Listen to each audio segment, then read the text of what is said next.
Hello, everybody. Thank you for joining us on the DSN Live NBA Draft Hangout. I am Ryan Griffin from Throwin Stones. So we're going to be here reacting to the NBA draft with you guys, obviously chopping it up about what the Pistons have going on at pick 5. They just traded away Jeremy Grant, cleared a whole bunch of cap space to maybe make a run at DeAndre Ayton or take on a bad contract, whether it's Russell Westbrook, Gordon Hayward, somebody like that. So just because the Pistons have their picks at 5 and at 36, that doesn't mean that that's the only moves that they're going to be making tonight.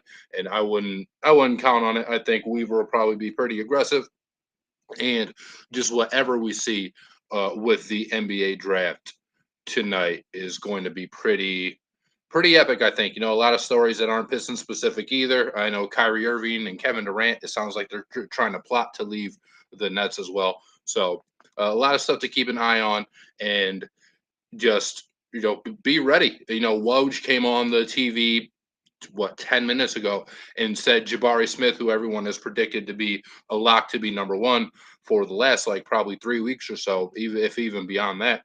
And he said Paolo Banchero is still really in play at number one. Now, is that just a smokescreen by the Orlando Magic and hoping that somebody, maybe like Houston from 3 is going to try and trade up to 1 because they really want Paolo, and then the Magic could still get Jabari at 3 if Chet goes 2. So, is there really gamesmanship there, or is there actually something to it? It's just something that we're going to have to wait and see. And with the Pistons, the draft starts at 4 with the Sacramento Kings. So it's a little bit of a double-edged sword for the Pistons. The Pistons probably aren't going to get any of the top 3 guys, whether it's Banchero, Smith, or Chet Holmgren. But they have maybe the historically worst drafting team right in front of them with the Sacramento Kings. So if there's a team you could kind of bet on to mess up the pick, it would absolutely be the Kings. And if you're the Pistons, we really don't know what Sacramento's going to do at 4. I think most people think they're going to take Jaden Ivey, but all the reports have come out, and Jaden Ivey hasn't given any type of indication that he would want to play for the Kings. He's pretty much done the exact opposite. It came out a few days ago that the Kings hadn't even interviewed or been in contact with Jaden Ivey, hadn't seen him work out or anything like that. So it'd be a very peculiar pick to, take a guy that they haven't done any type of homework on, and maybe they feel like taking Keegan Murray at 4 would be a little bit high, but they can't really trade down unless they're comfortable not getting Keegan Murray, because if the Kings trade out of 4 and someone else goes up and gets Jaden Ivey, that leaves Keegan Murray right there at 5 for the Pistons to take. And again, all the reports that we've seen is the Pistons have really liked Keegan Murray. We've seen those reports with Keegan Murray. We've also seen those reports a little bit more recently with Benedict Mathurin from Arizona.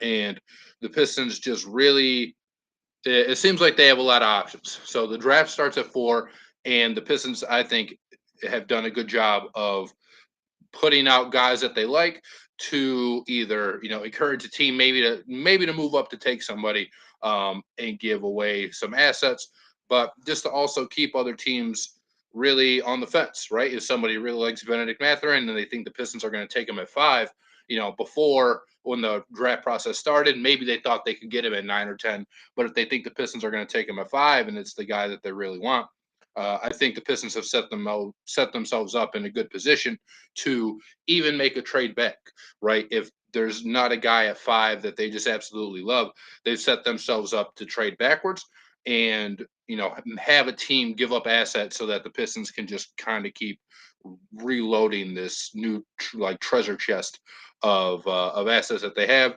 Obviously, they have a first round pick that we think is going to be pretty late in 2025, with the pick coming from Milwaukee yesterday in the Jeremy Grant trade.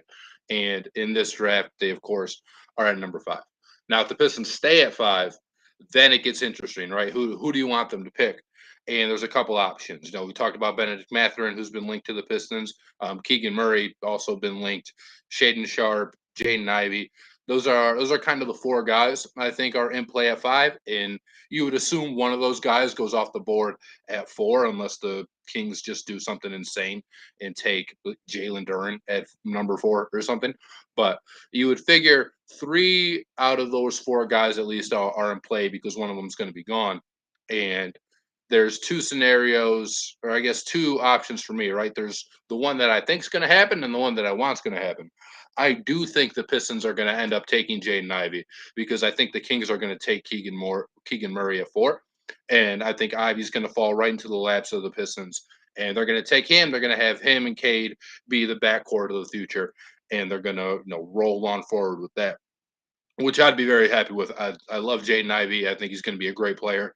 And most of the draft experts, anyway, seem to think that he's kind of in that tier two by himself. There's Banchero, there's Smith, and then there's Holmgren. And then there's Jaden Ivey, and then it's everybody else. Who I want the Pistons to take is Shaedon Sharpe. I think his upside is through the roof. And when you're a team like the Pistons, you already have Cade Cunningham. You know you're going to have a guy who's going to be a future All-Star. Like Cade is just he's that dude. He's that good, right?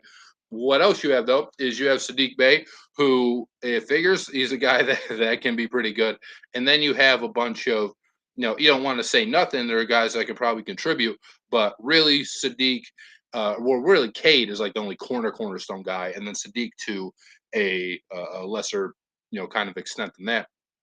And to me, Shaedon Sharpe has all the upside in the world, and all the potential to blossom and to be, a really, really good NBA player. On the wing, great size, and if he hits his upside and everything, he can be he can be really great at it all. He's a freaky athlete, so he'll be able to get to the rim.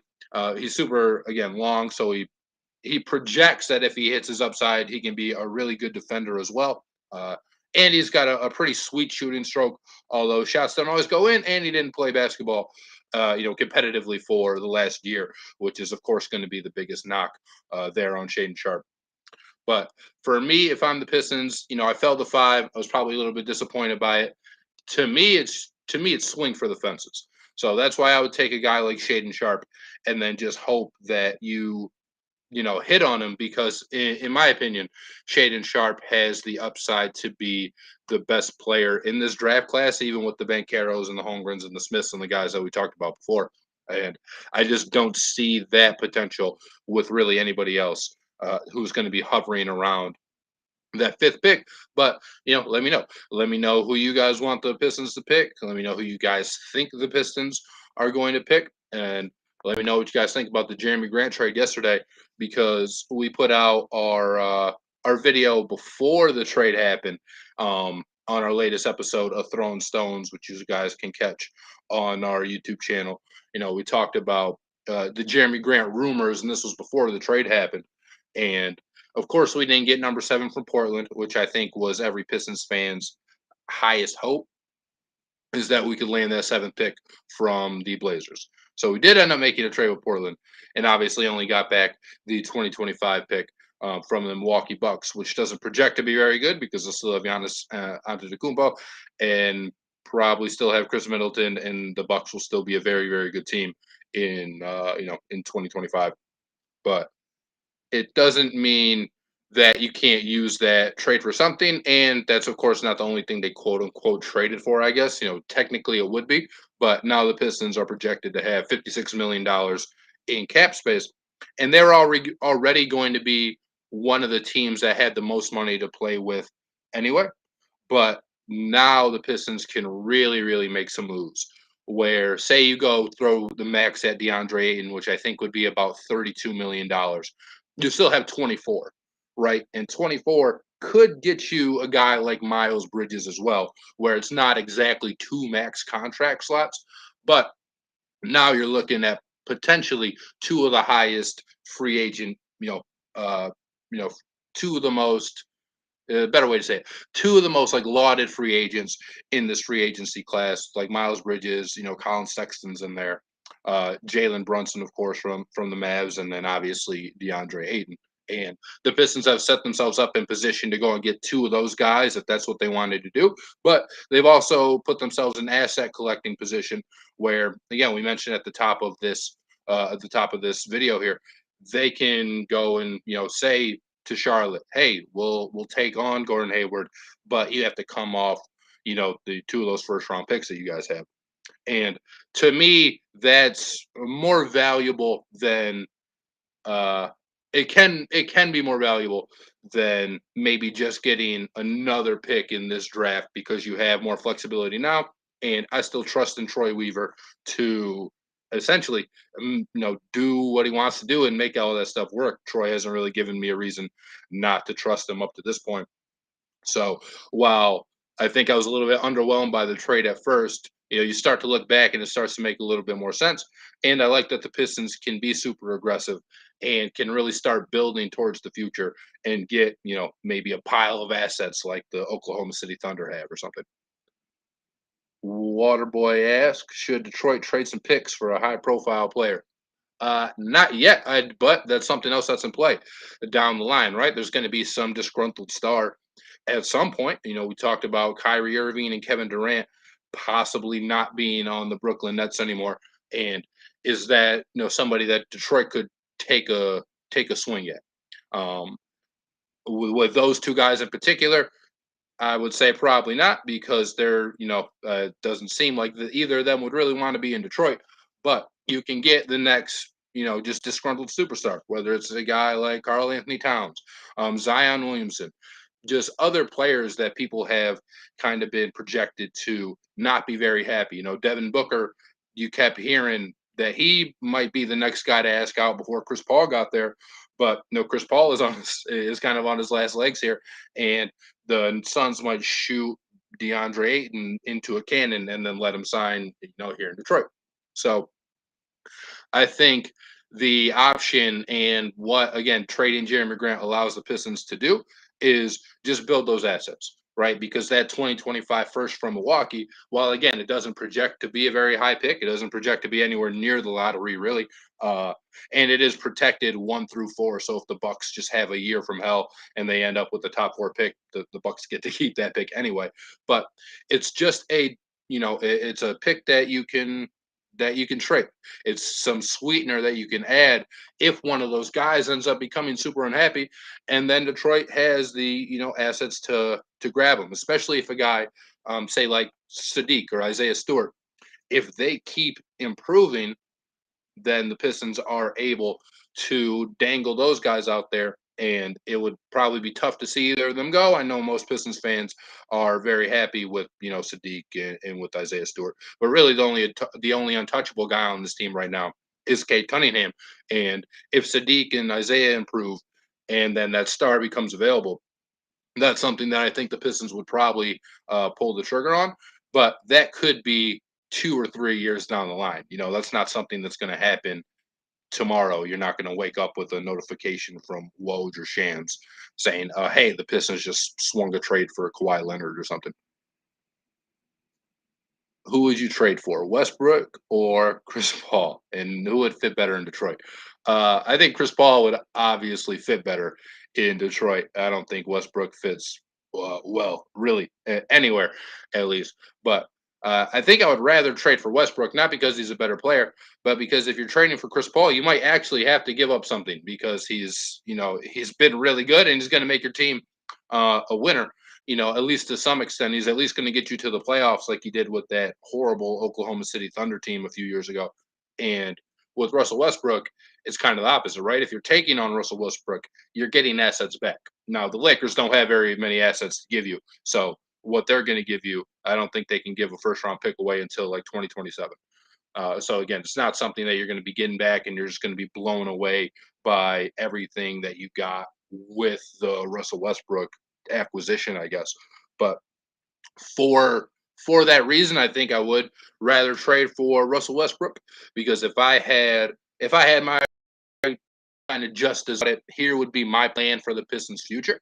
I would go get DeAndre Ayton because I think DeAndre Ayton's a really good player and he has only gotten better, right? And he's super young. He's really good on defense. He's a guy who can be out there late in playoff games, which you can't say about every center, not even every good center, because a lot of them lack something, whether it's an outside game or whether it's something, they're horrible at the free throw line or they're just a liability defensively.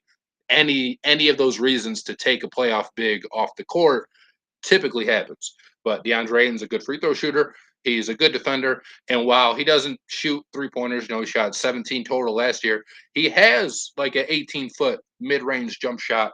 So he's not going to be somebody that has to just stand there and clog the paint either. So I would go get DeAndre Ayton.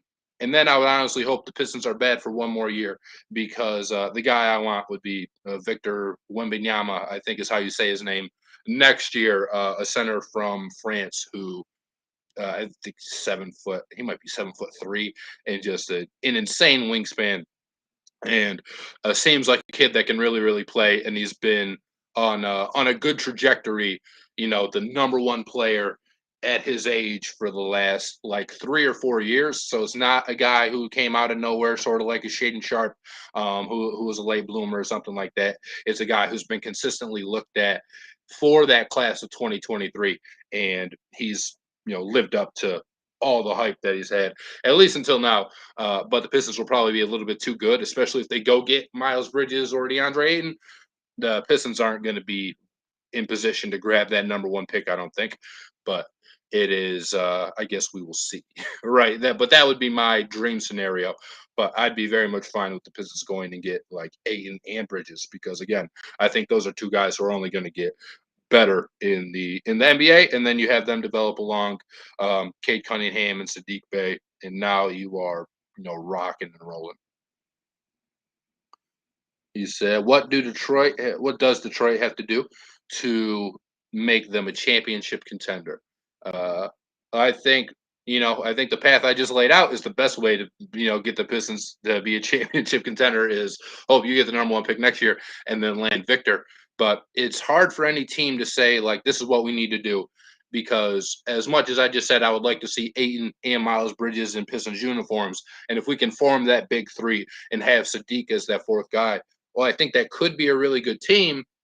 Is that the combination of a championship team? And I just don't know, right? You would obviously have to have all of those guys stay healthy. You would have to have Cade continue to develop at his pace that he's going at. But even if you're thinking about like the big three era winning a championship, those three guys probably aren't good enough to top. And again, this looks like it's about to blow up, but a team like even the Brooklyn Nets, where it was Kyrie, Kevin Durant, and James Harden, like that trio is way more likely to win you a championship, I think, than like Cade, Bridges, and Ayton would be. But again, they're all so young. So that would be your hope, right? Is that they can have kind of that Boston Celtics almost trajectory where they would just be able to grow together and all still be so young. And by the time, 3 or 4 years, if they've all been playing, together and kept at least that core intact, then that's probably the Pistons' best option to be a championship contender. But there's nothing they can do overnight, unless they swung a trade tonight for like Kyrie and Kevin Durant and still we're able to keep, Cade Cunningham or something. That would be an immediate way. But I think the Pistons' best option is to either tank and hope you get Victor next year, or to get two of the guys in this free agent class that are supposed to be really good and have gotten better every year in the NBA, and just hope they continue to get better and that you can bank on your team chemistry essentially, and maybe there'd still be a talented team, but I don't think at any point that trio would be the most talented trio in the NBA. So do you think that the Pistons will go all in like the Rams did? No, I don't, because the Rams were a team that had already been to a Super Bowl, and they already had guys who were the best maybe ever at their at their positions on their team, right? You had Aaron Donald, who might be the best defensive player ever. Jalen Ramsey, while he's not the best corner ever, he's one of the best corners in the NFL. Uh, Cooper Cup, and even before then, they were recycling guys like Ndamukong Suh and just other high-profile players that they were trying to go and win a championship with, and they might have if Todd Gurley didn't hurt himself before before with Jared Goff, they might have actually won the Super Bowl, but Todd Gurley, basically died that year and they weren't able to do it. But no, I don't think the Pistons are going to go all in like the Rams did. And I think it's probably honestly a little bit easier to do that in the NFL because first round picks in the NFL are way more valuable than first round picks in the NBA are, especially if you're giving a team good players. Like in the NFL, you can still get a really blue chip guy at like pick 25.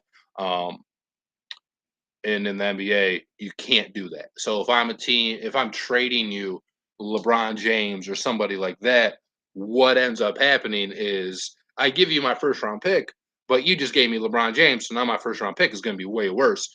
And in the NBA, if you're drafting 25th, that guy is he might get a second contract, but that's nobody that's probably ever going to be even like close to an all-star.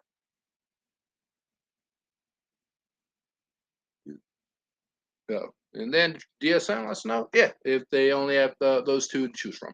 So the Orlando Magic pick is in right now, and they are obviously playing or drafting number one in this draft.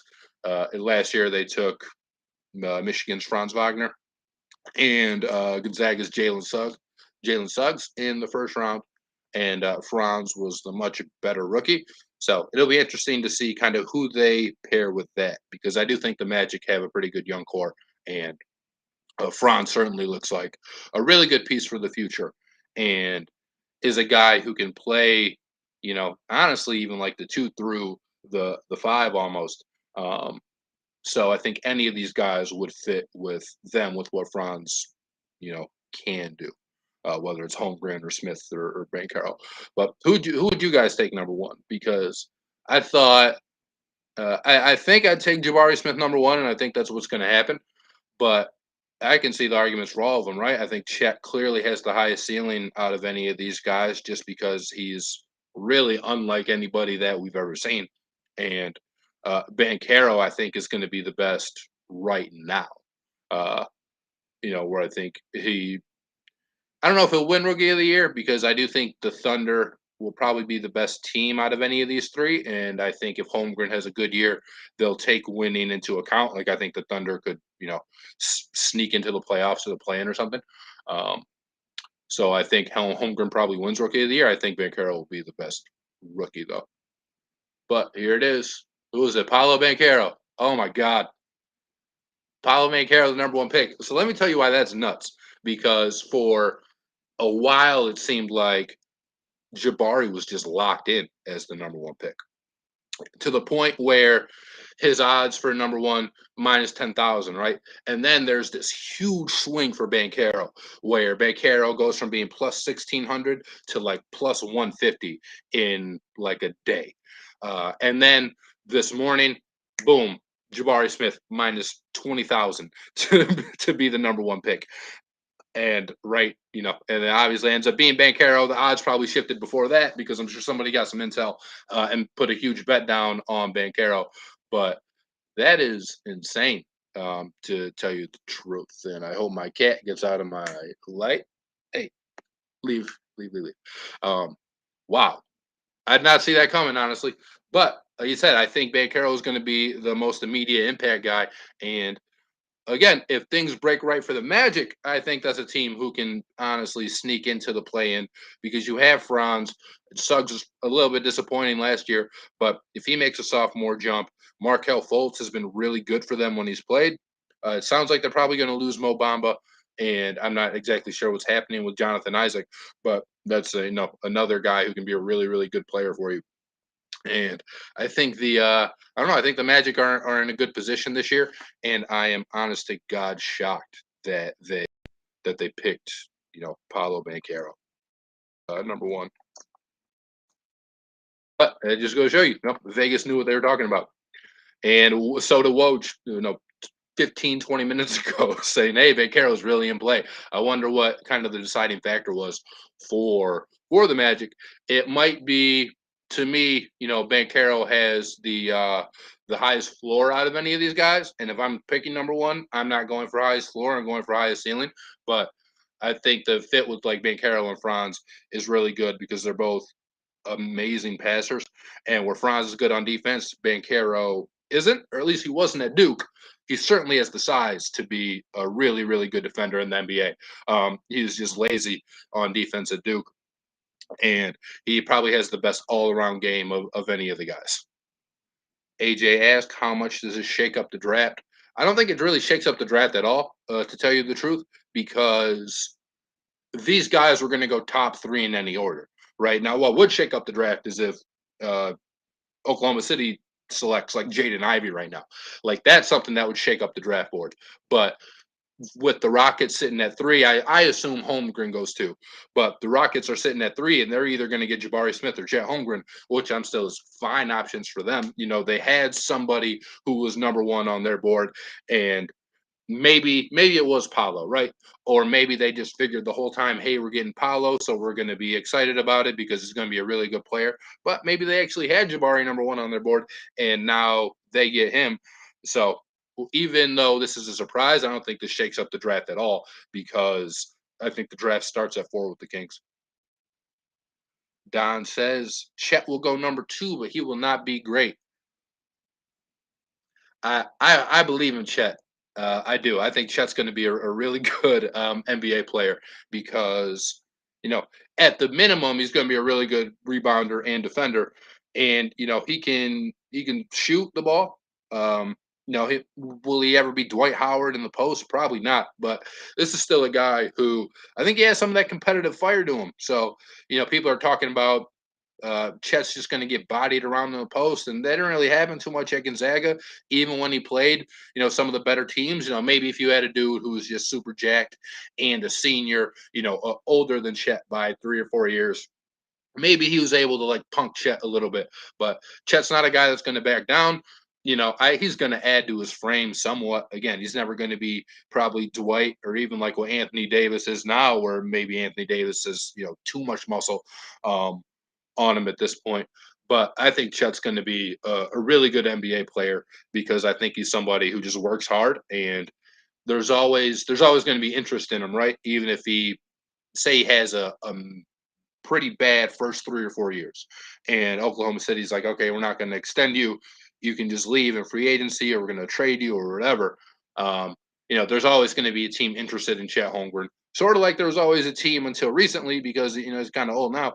There were always teams interested in Michael Beasley because they just saw the talent, and he was never to fully put it together in the NBA. But I think Chet will probably work a little bit harder than what Michael Beasley did. So I think Chet will be fine in the NBA. And if I were going to bet between like if his options were option A, be really good, or option B, be really bad, I think he's way closer to option A. But the Thunder pick is in here, and I think it's Chet Holmgren. And I think out of the 3 guys, he's the most controversial in terms of how he's going to pan out in the NBA. And like I said, I think Chet's going to be really good, and I think there's just always a place for him in the NBA. He's going to be an amazing like help side defender. And you're not going to be able to shoot the ball with Chet around the basket. That's one of the things that he's going to bring in right away, that he, honest to God, might be the best in the NBA at, is just his help defense and him being able to affect your shot at the rim, where typically you bring in a rookie and they're not close to the best in the NBA at anything. Sometimes they can. Herb Jones is one of the best defenders in the NBA, and then he was as a rookie last year with the New Orleans Pelicans. And I think Chet has, very similar instant impact ability like that. Waterboy wants to ask, should we try to trade a second round pick back to round one?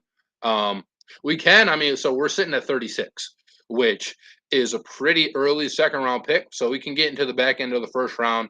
But honestly, the back end of the first round, I don't think there's a whole lot of difference between guys who go like 26 to 36. I think it's all kind of a crapshoot. If you look at any mock drafts, not that mock drafts are gospel or anything, but if you look at any mock drafts, it just goes to show you there are guys who are 26 in one draft and like undrafted in the next, or they're going to be 29 in this guy's mock and 48 in this guy's. And it's just kind of a bunch of shuffled stuff around.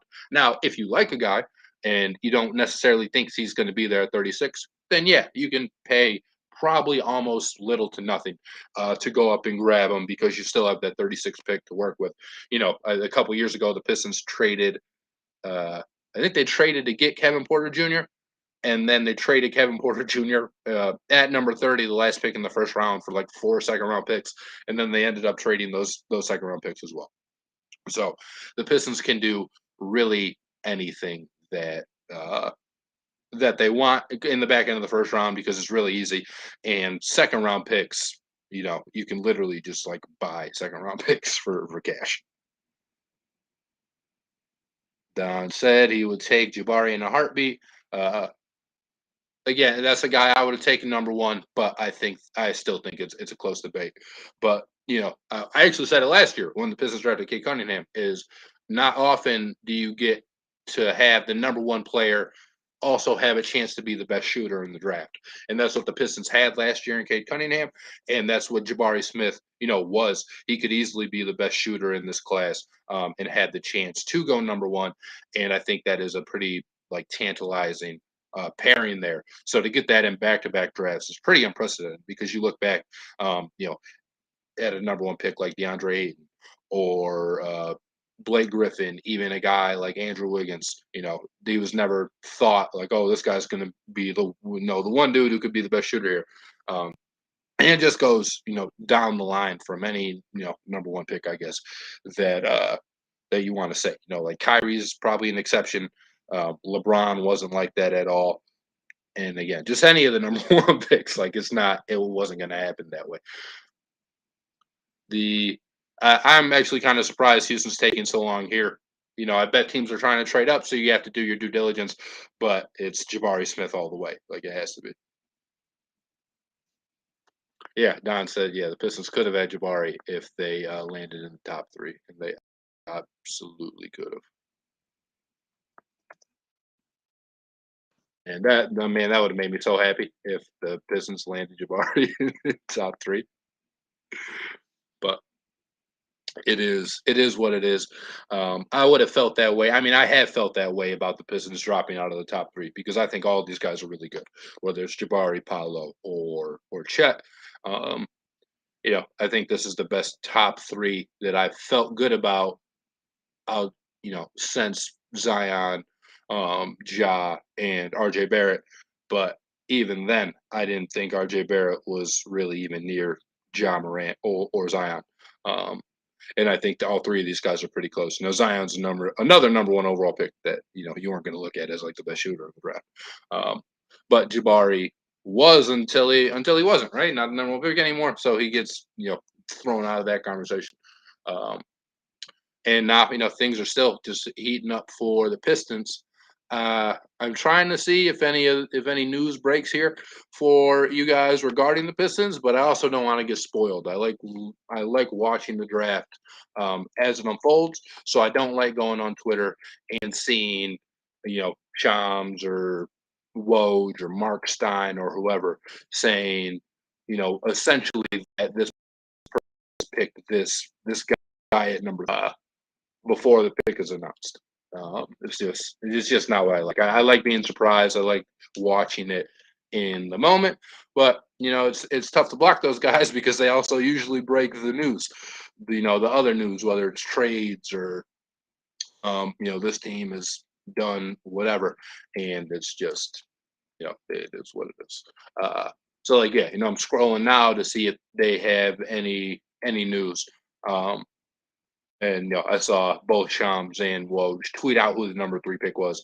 It was who I think we all think it's going to be. So I don't know that it's necessarily a surprise, but you still want to see it unfold because if I had gone there before the number 1 pick, I would have been shocked and I would have been a bit bummed that I wasn't able to sit here and take in the full Paolo Banchero experience or reaction pick, whatever you guys really want to call it.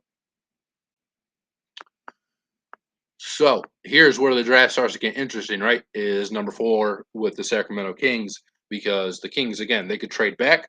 They could take Jaden Ivey and try to make him fit with Davion Mitchell and De'Aaron Fox. They could take Keegan Murray because it might be the guy that they like more than Jaden Ivey anyway, and they'll just be a little bit bummed because they felt like they could have had Keegan Murray not at 4. But to me, this is where the draft really starts and is where it gets interesting, right? Which is why we had that question earlier about, hey, did Paolo going number 1 shake up the draft?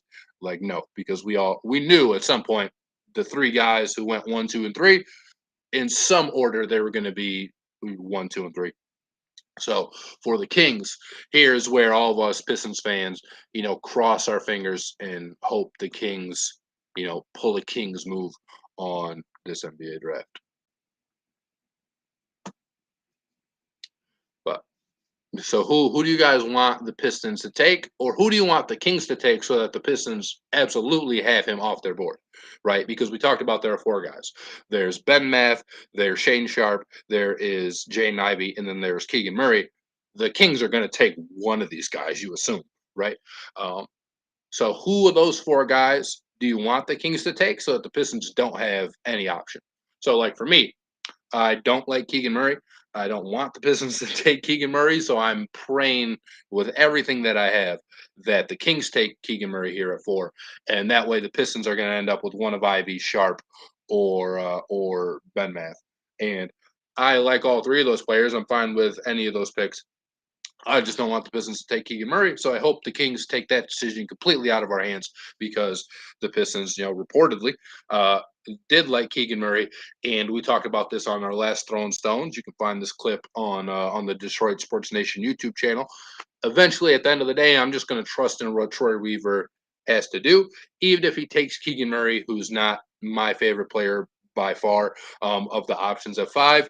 I'm going to trust him, right? I'm going to trust that Troy Weaver knows what he's doing, and that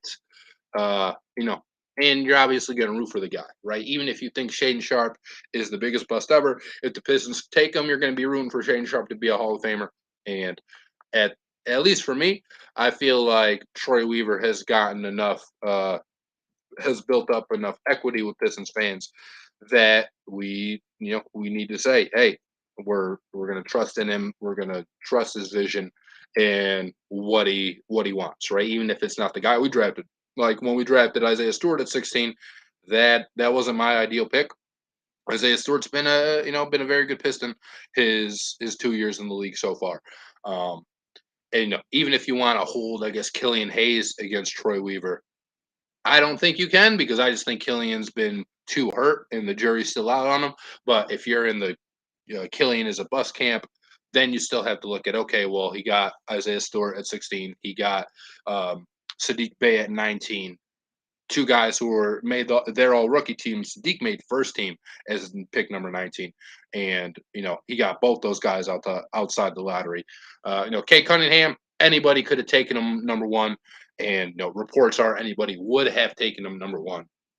So maybe you don't want to give him credit for that, but even finding a guy like Isaiah Livers in the 2nd round, who was a solid contributor, honestly, for the Pistons last year, and he came into the NBA hurt with I think his foot that he hurt at Michigan. So I expect Isaiah Livers to be a decent piece of the rotation this year, and it's a guy that they grabbed in the 2nd round. So I trust Troy Weaver's draft evaluations way more than I trust my own. So even if he picks the guy that I think is not going to be, or is going to be like the worst out of the 4, to me, Troy is just someone that I'm riding with until he starts to give me, reason not to. Right? I think he's done a lot of really good things his few years as Pistons general manager. But you can always, sour it if you start making bad decision after bad decision after bad decision. But we haven't reached that point yet. So I'm putting my trust in Troy Weaver. One, are you guys just going to give Troy like blind faith to see what he wants to do? Or are you in the camp of, hey, if Troy Weaver drafts this guy, I'm just out on him. I absolutely do not co-sign it. I don't do whatever. I'm interested to hear because I think there's 2 schools of thought with that. And again, who's the guy that you want the Kings to take here so that the Pistons just they can't, right? Even if they wanted to. even if they loved Benedict Mathurin. If the Kings take him, then the Pistons just can't. And then you're happy because that's not the guy you wanted, right? So for me, again, that's Keegan Murray. But here comes Adam Silver to announce the Kings pick. And then the team everybody loves. And then we're on the clock here. Right. Keegan Murray, there we go. Yes. Yes, yes, yes. The Kings, the Kings, the Kings. The Kings, the Kings, the Kings. I love the Sacramento Kings. I love the Sacramento Kings. They are my second favorite team in the NBA. Oh my. Mm, mm. I'm so happy, you guys, because so this is how I thought the draft was going to play out. No, if you guys were here at the start of the video, number one, thank you for rocking with us this long. But I thought the Kings would take Keegan Murray because they just hadn't had any discussions with Jaden Ivey, right? But there's always that point where Jaden Ivey is looked at as such a better prospect as Keegan Murray that maybe the Kings just take him and then trade him after, or the Kings just take him and try to make it work. I'm I'm through the roof, like elated right now. I'm so happy that the Kings just did this. I am so, oh my god, I was about to swear and I can't. And I think my group chat just ruined the. I think my group chat just ruined the pick for me. A little bit sad about that, but oh my god, I'm so happy. I'm so happy. Either so for me, either Shaedon Sharpe or Jaden Ivey is going to be a Piston, and I'm cool with that. Again, Sharpe's my number one, Ivey's my number two, but I think these are two guys with ultimate talent, and if they hit their ceilings, they're going to blow Keegan Murray out of the water. Right? Again, Sharpe's a guy I think could be the best player in this class, even ahead of the top three guys. And Jaden Ivey is just an insane athlete. And you put Jaden Ivey and Cade Cunningham on the court together, like Jaden Ivey with NBA spacing, he's going to be good right away. And out of all the guys that we looked at for five, whether it was Mathurin, Ivey, Murray, or Sharpe, that's my guy. How did I forget him, right? I do think Jaden Ivey, out of those four, actually has the highest floor because there's always going to be space for him in the NBA. You're going to have a super athletic guard who can get to the rim at will. Like, absolutely. And I know Keegan Murray was probably looked at by most people to have the highest quote unquote floor because there's a kind of a bunch of things he can do well. No, to me, the most NBA ready skills out of any of these guys is going to obviously be Jaden Ivey. And I am beyond excited if he ends up being a Piston. Again, Sharpe's the guy I want, but man, man, this is unbelievable. I'm honest to God, I'm so happy. Who do you guys want the Pistons to take? Right now that Keegan Murray is not here, who is the guy? Because again, for me, it's Sharpe. This is who I want. But happy with Jaden Ivey. I think most Pistons fans probably want Jaden Ivey, and then I think there's a section of fans out there who want Mathurin, right? And Tyler here. I hope I'm pronouncing your name right. There's that E at the end that's a little bit throwing me off. But I am, yeah, that's Jaden Ivey. Like that would be, I'd be through the roof happy. The I know. Okay, so I'm about to go back on my word because I guess I didn't think it was actually going to happen. If the Pistons take Benedict Mathurin, I will be a little bit disappointed because I just think Ivey and Sharpe are better players than what Mathurin is. I think Mathurin can fit well with the Pistons, but I think you start getting in trouble when you're a team like the Pistons and you're not very good, right? You have one guaranteed cornerstone guy in Cade, and then you have a guy in Sadiq who could potentially be that, but he's also not untouchable. So to me, you just got to grab talent. I'm not worried that Jaden Ivey needs the ball in his hands. Him and Cade are going to figure that out. And if I can have two guys who can shot create, and who have still complementary skills, right? I think Cade's going to be really great if Jaden Ivey has the ball a little bit more, and Cade can now kind of run off screens and stuff as like a spot up shooter. He's going to be amazing because I think still that Cade Cunningham's a really good shooter, even though he didn't show it last year because it just started off, so bad shooting, especially from three. But now if you can get Cade Cunningham easier looks from the 3-point line, and then you can space the floor for Jaden Ivey. So not only can he work with the ball in his hand, but if you can get Jaden Ivey into a spot where he's constantly running off screens, the guys aren't going to be able to keep up with him. And I'm just, man.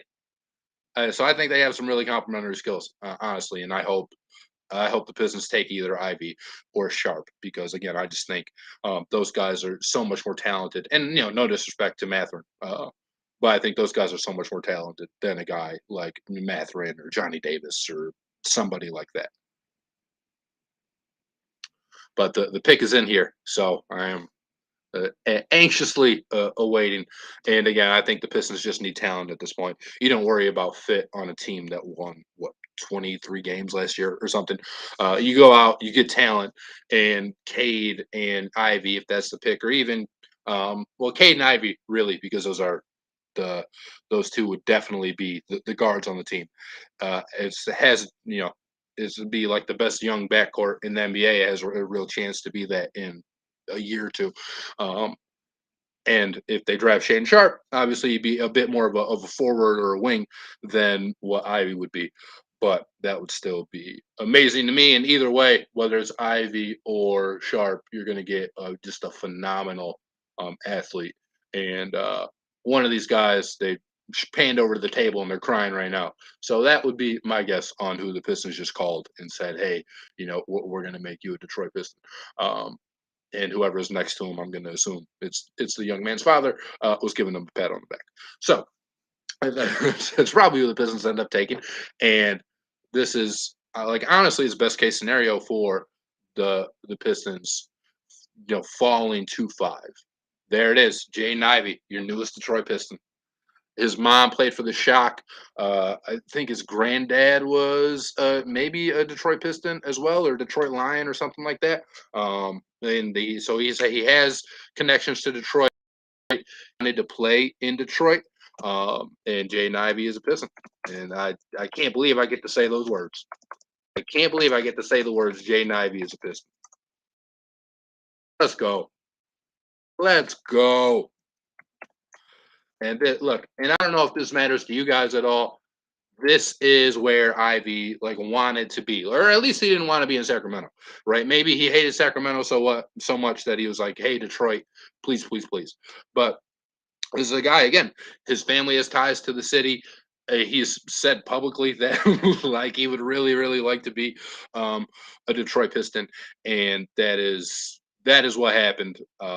And I always like guys who want to be here. Jeremy Grant came to Detroit, and they offered him the same money that Denver did, and Jeremy Grant obviously wanted a bigger role on the team, but he wanted to be in Detroit. He said as much. He said, I want to play for that city. I want to play for that general manager. I want to play for that head coach. And that really endeared him to the city. And even though we just traded him away, there was nothing about Jeremy Grant's time in Detroit that made you think he, wasn't giving everything to a city or that he didn't love it here. And I think we're going to get the same thing with Jaden Ivey. Jaden Ivey is a terrific basketball player, and again, I'm not worried about his fit with Kate Cunningham at all. Right, Ivey is a insane athlete, which the Pistons very much need. He's super aggressive with the ball, which is obviously good because outside of Kate Cunningham, Sadiq worked on it last year trying to get his own shot, and he improved as a player, but it was pretty, it was pretty bad sometimes there, where he just didn't like have his handle. But Jaden Ivey, a great ball handler as well, and he shot 37% from three last year. And I know the 3-point percentage in college or the 3-point line in college is a little bit closer than it is in the NBA, but this isn't a guy who was out there like Ben Simmons with the shot. Like Ivy, he's a guy that you're not going to be able to leave from three. Is he going to be a 40% free throw shooter or 3-point shooter? No, probably not. But it is a guy who can make you pay from deep, and you're going to have to play off of him from the 3-point line because he's so quick. He's just going to blow by you if you're all up on him. And if you give him that much space, he's a guy who can knock down a 3-point shot. Our defense is going to give him the 3-point shot because he's much more deadly at the rim than he is from behind the arc. Absolutely. But this is a dude who's a really good player, and he's going to get to the line a lot. You want to see that free throw percentage go up. Was only 73% at Purdue last year. You'd really like to see that 78 to 80. Um, but that's something that he can work on, right? One of the things, if you're an optimist like me, when your team drafts a player, and the player isn't known to be a shooter, the easiest thing in the NBA to fix is a shot, right?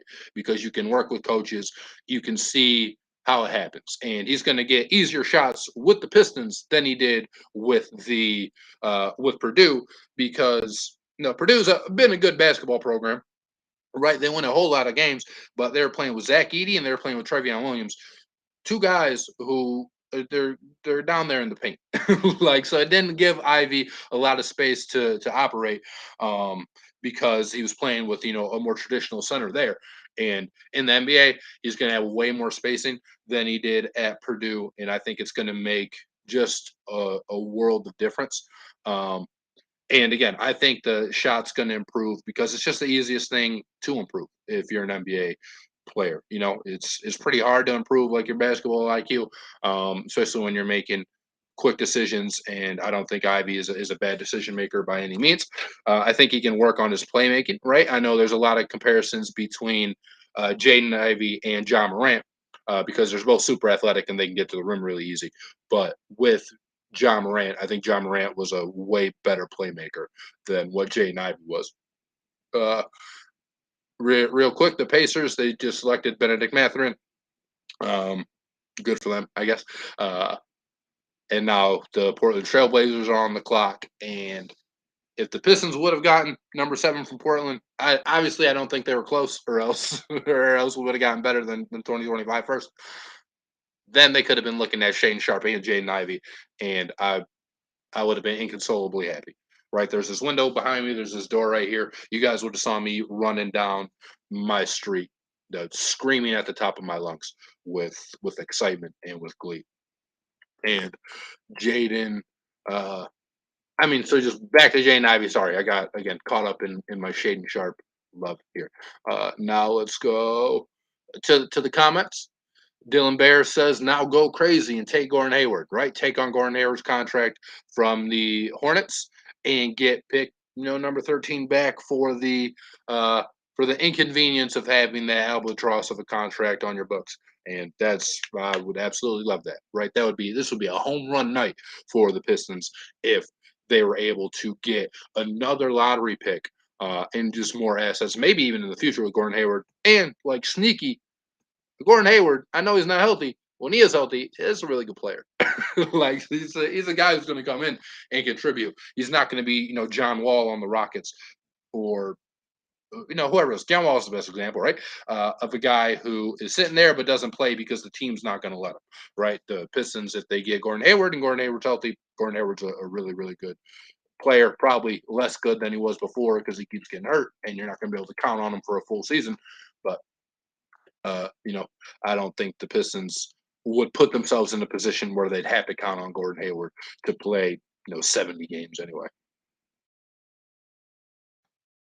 Man, back to Ivy. Um, like I love this because again, if he hits like his ceiling, then the Pistons have Kate Cunningham and Jaden Ivey as your backcourt, and you keep that for 10 years, and every year you're going to feel good about it, right? Both of these guys, again, I don't think it's. I think Kate Cunningham is going to be a really good shooter. I'm not concerned about the percentage last year. Jaden Ivey, again, he can work on a shot, and I don't think he'll ever get to the point again where he's at 40% from the 3-point line or anything like that. But you have a super duper athlete who can get to the rim, and again, I'm a little bit concerned that with his playmaking ability. I wish he was a better passer, but I think they can be really good on defense too. And Ivy right now isn't known as a defender, but he's got the athleticism to play defense. And again, I get this is just optimistic, right? I think Jaden Ivey on defense at Purdue was a little bit of what we saw with Paulo Banchero at Duke, but with Ivey, it was even more excusable. Where Ivey was asked to do so much for Purdue's offense that I'm not surprised he was taking defense off, right? And Banchero with Duke again. I think it's the same issue, but I think Duke had way more talent than what Purdue did. So Banchero probably gets less of a pass from me for that. But I think Ivey can get really. I think he can lock in on defense and be a pretty good defender because he's not going to be asked to do everything on offense, right? The Pistons are going to have Cade Cunningham, who's probably going to have the ball the most in his hands. And then you're going to have Sadiq Bey, who, at least to start Jaden Ivey's career, is going to be a better player than Jaden Ivey and is still going to be the number two option. And then you have, you know, and then you have Ivey, who you hope develops to be a better player than what Sadiq is, right? If you're going to look at these three, I think the order that you would want them in is Cade, Ivey, and then Sadiq. You know, obviously just based on where you picked them, but based on kind of what their specialties are.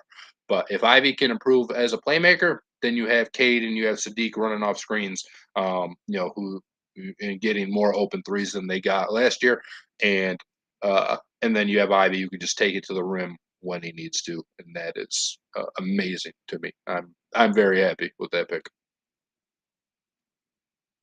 AJ said, "What's the missing piece to put the Pistons back into the into contention?" I can't even speak. It's DeAndre Ayton, baby. It's it's DeAndre Ayton. Um, in all seriousness, I think DeAndre Ayton on the Pistons would have the Pistons as like a top four seed in the East in like 2 years, right? Because I think Sadiq's going to be really good.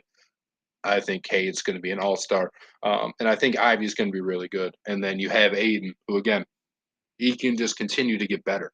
Like I know Aiden, people are souring on him because of what he did in the playoffs. But if you just go to last year in the playoffs, in the Western Conference Finals, he averaged 18 points, 13 boards, 2 blocks on 70% shooting to help lead the Suns to the NBA Finals.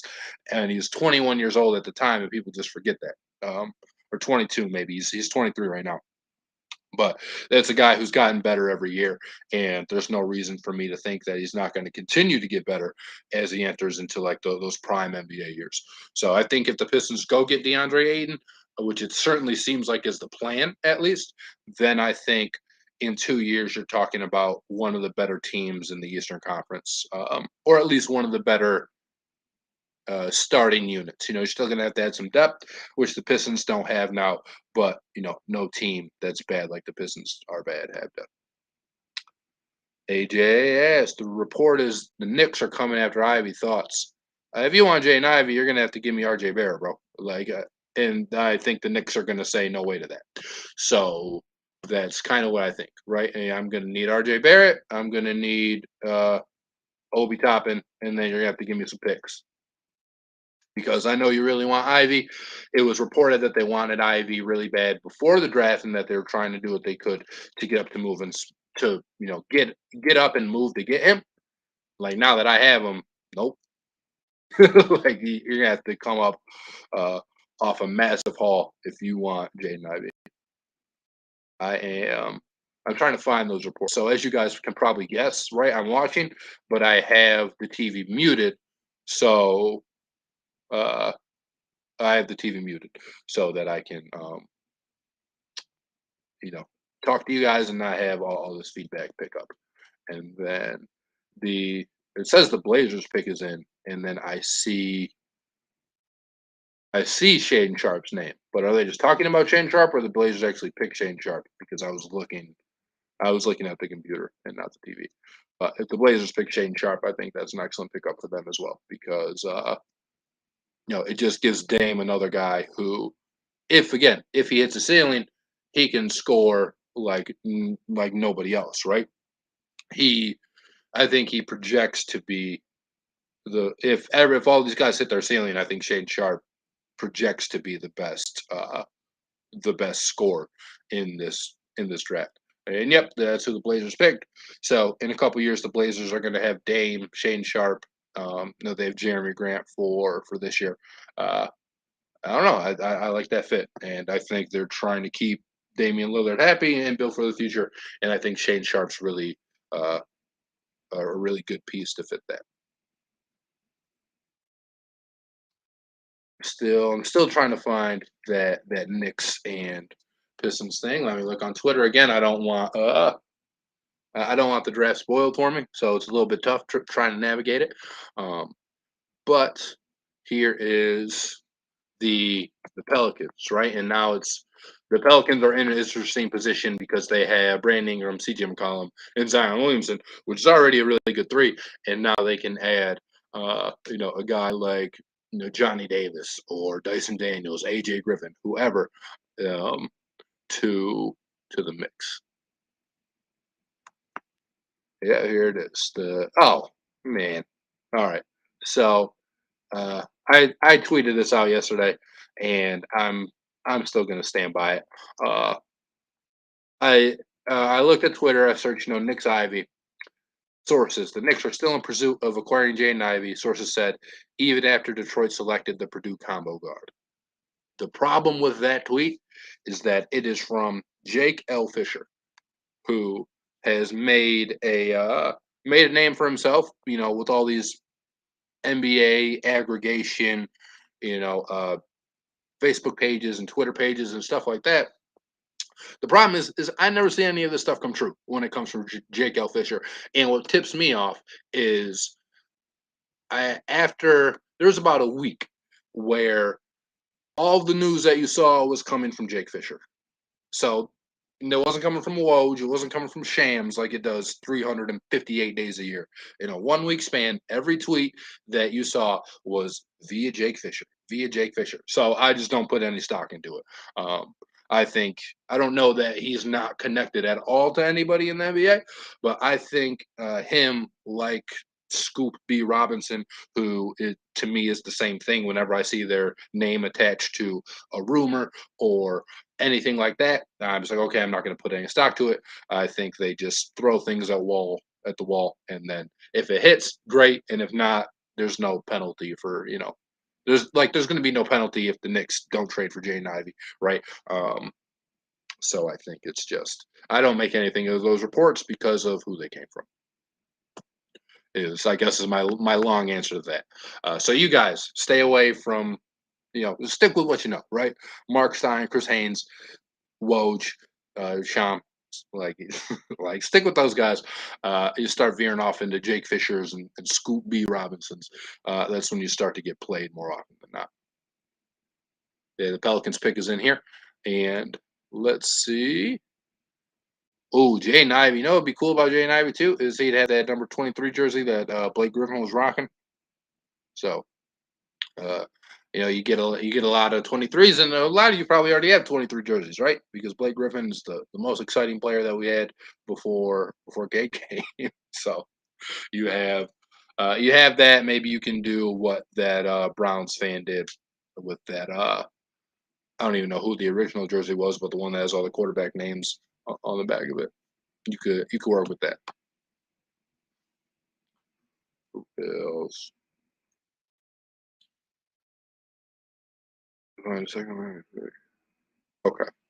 So if you guys do put, no, I'm not going to do it because I just spent the whole day saying don't listen to Jake Fisher. But if you did go to Jake Fisher's Twitter, he had something about the Pistons, which again I'm not all about at all. Well, I did see someone else say the same thing though, so that makes me feel a little bit better. So here is Steve Popper, Knicks writer and NBA columnist for Newsday Sports. I've never heard of him, so again, I'll take this with a little bit grain of salt. But he says here, hearing that yes, the Knicks are still talking with Detroit about the Ivy selection, a deal could be made if Jalen Duren is available at 11, and they do a package with that pick. So to I guess entertain this, right? The idea would be the Pistons get pick number 11, which they presumably would use on Jalen Duren, and say Obi Toppin or something. Uh, a young player who's pretty good and maybe even a future pick. They're certainly, again, not going to get like RJ Barrett. But Obi Toppin, maybe Emmanuel Quickly, something like that, for Jaden Ivey. And I guess my question would be for you guys, would you like that, right? Obi Toppin, Quickly, young players who have already, played in the NBA and kind of proven themselves. I think they both definitely have a place in the NBA. To me, neither of them are exciting as Ivy. Jalen Duren isn't as exciting as Jaden Ivey is to me.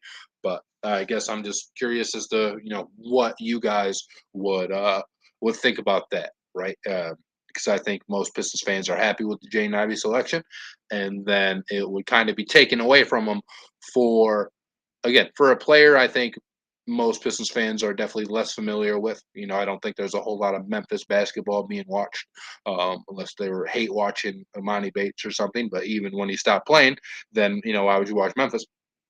Uh, and again, the guys that you would presumably get from the Knicks, Obi Toppin, Emmanuel quickly, somebody like that. Anybody that's not RJ Barrett, I think would be an underwhelming return for the Pistons. And I think the Knicks would be stupid to give away RJ Barrett for Jaden Ivey because I think Ivy's ceiling actually might even be a little bit higher than what RJ's was, but RJ has proven to be a pretty good NBA player, and he's another guy again that's gotten better every year, right? So for the Pistons, you might have DeAndre Ayton who's gotten better every year, and then you get RJ Barrett, and then you're able to swing both those guys with Kate Cunningham, and that would be amazing. But I'm going to stop saying RJ Barrett's name because that's absolutely not happening. The Knicks aren't giving up Barrett for Ivy, or else the Pistons would have already done it.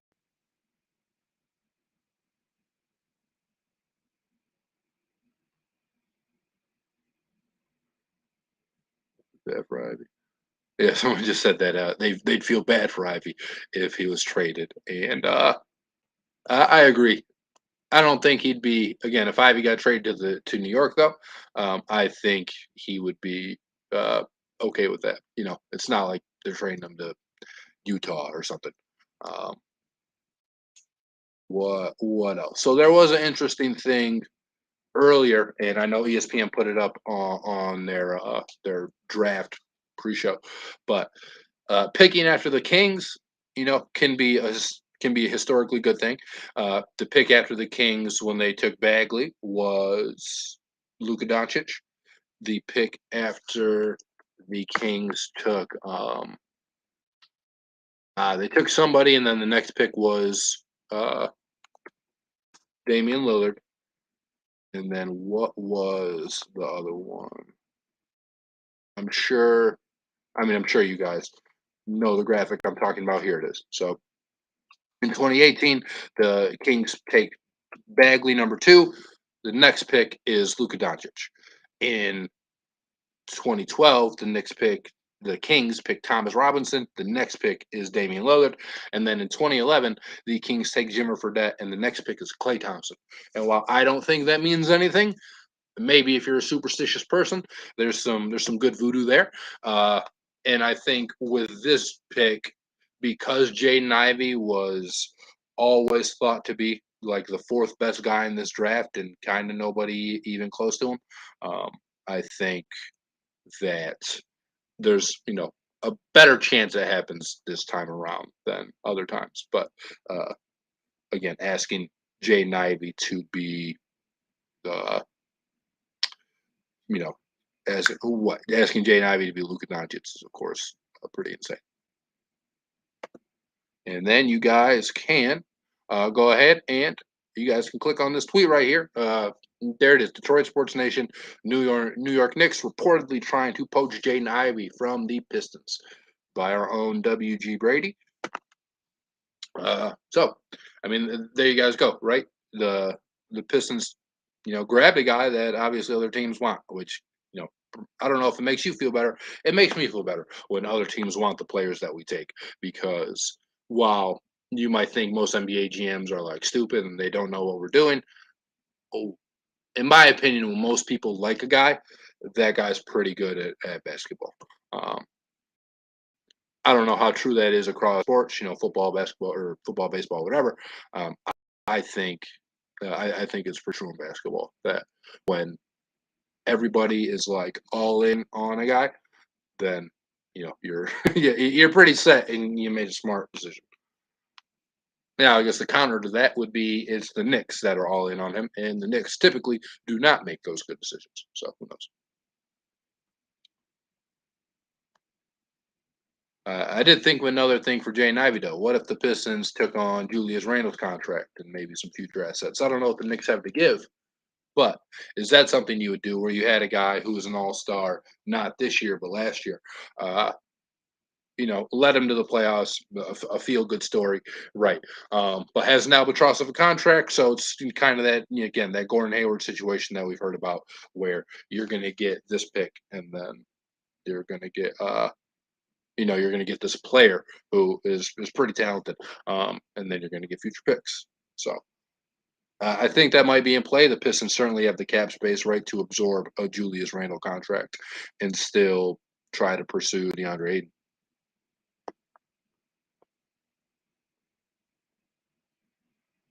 What else do we have here? So, what do you guys think about the Jaden Ivey pick? And then, what do you guys think?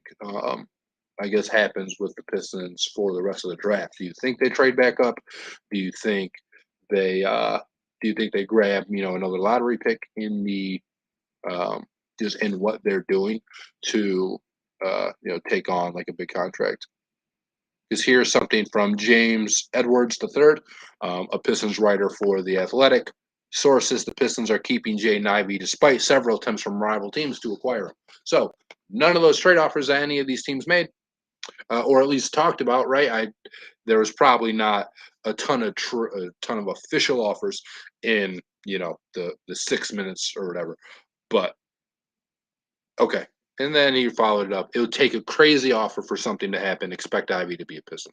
So as it stands right now, Jaden Ivey is going to be a Piston, despite other teams, salivating at the fact that they want him.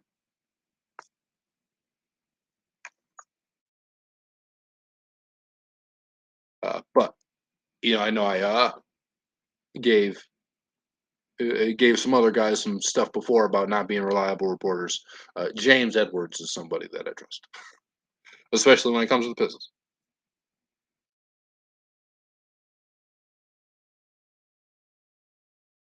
That's what we're looking at here. Jeremy Sohan for the Spurs. All right. Well, now we start to get to the, I guess, that point in the draft where guys start to go. Them, I think a lot of fans aren't familiar with. Um, I think typically fans are familiar with like probably like the top 5 or 6 guys, and then they hear about the other guys. They know about them. I don't think Jeremy Sohan is a complete like revelation to anybody, but now you're going to start to see teams pick guys, and you're going to be like, who is that? Um, I know the Pistons, probably felt that way when they took a guy, like Austin Day or Greg Monroe or something like that. And I think there are certainly guys who can be really good players here. In this kind of spot. Uh, I think Mark Williams is going to be a really good player, the big center from Duke, and I even think Duren's going to be a pretty good NBA player as well. AJ Griffin is a guy that can turn out to be the best player in this draft, and he's got a really great last name. So big big shout out to him there. Usman Zhang, the one of the foreign guys, I think from France. Um, so I think there's a lot of options for teams here to still get good players. And look, one of these players that's picked between this 10th pick and the 20th pick, they're going to be really good, right? Like it's just going to happen. All of these guys aren't going to be bums. There's going to be a guy that shoots up that nobody thought and was probably going to make like the first team All NBA team, or not first team All NBA, but first team All Rookie this year. And now it's just about finding those guys, right? It's in this kind of position, even a little bit later than this, that Troy Weaver found Isaiah Stewart and Sadiq, right? Isaiah Stewart at 16, Sadiq at 19. So you can still get some really good players in this spot, which is why it's sort of like a sweet spot to trade up in, because you don't have to give them a haul to go get, Jaden Ivey or somebody like that.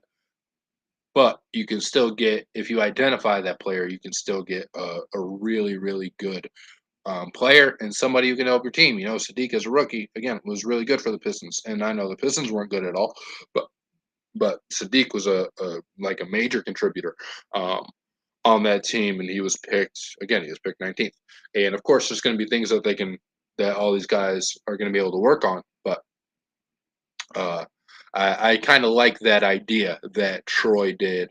Um, with trading. Did he trade up for Sadiq or did he trade up for um, Stewart? But essentially, being a really bad team, going and getting one of these guys who is like falling, and then just letting them play more than some of the other rookies, right? So that they're going to get to take their lumps and they're going to get to develop at a faster pace. And I think that's a really good way for teams to build, especially teams who are struggling, because I know the Pistons signed Kelly Olynyk last year. Um, and if the Pistons had drafted, so if the Pistons draft Jalen Duren this year, um, if they go up and they get Jalen Duren or Mark Williams or whoever, to me, when you're, I don't think the Pistons are going to be making any noise unless again they get DeAndre Ayton or something. Uh, to me, it's going to make more sense that the Pistons are again in position to be in the lottery, be a top 5 pick in next year's draft too.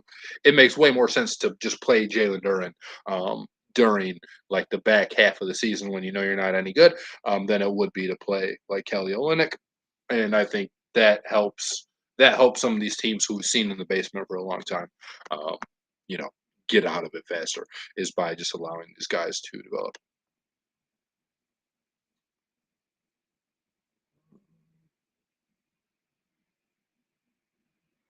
It's funny. Yeah. So Jay and Ivey dapped up Spike Lee. We called it tampering with the Knicks. That's fun. If we have any more news here for you guys, and Jay Ivey and Kate Cunningham, it's all I see on my Twitter, and I'm very excited about it.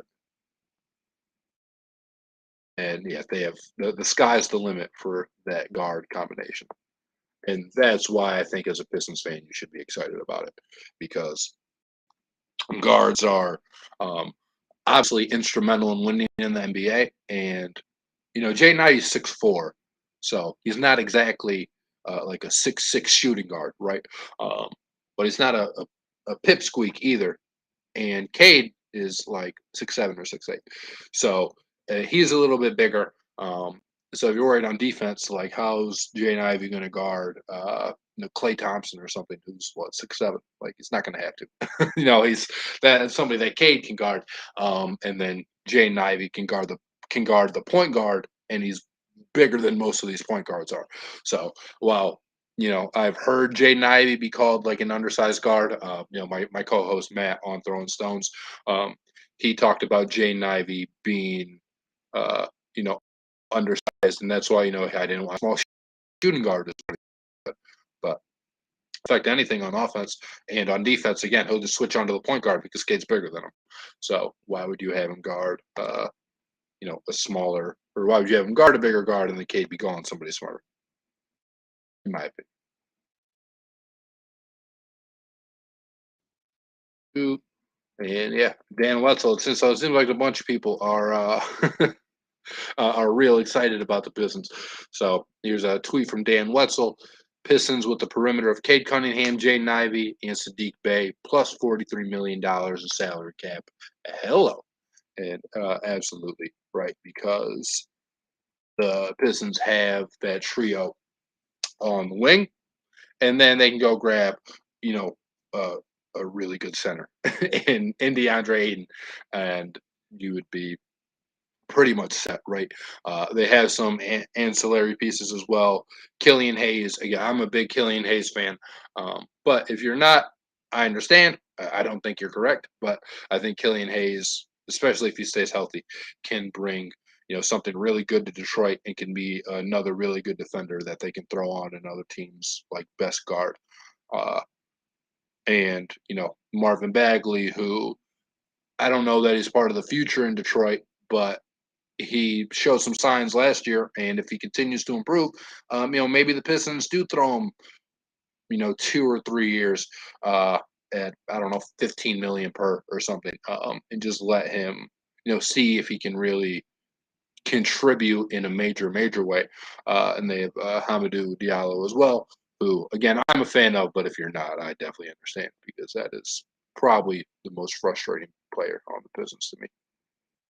Between like just some of the wow stuff that he gives you and some of the stuff you're like, what the hell are you doing?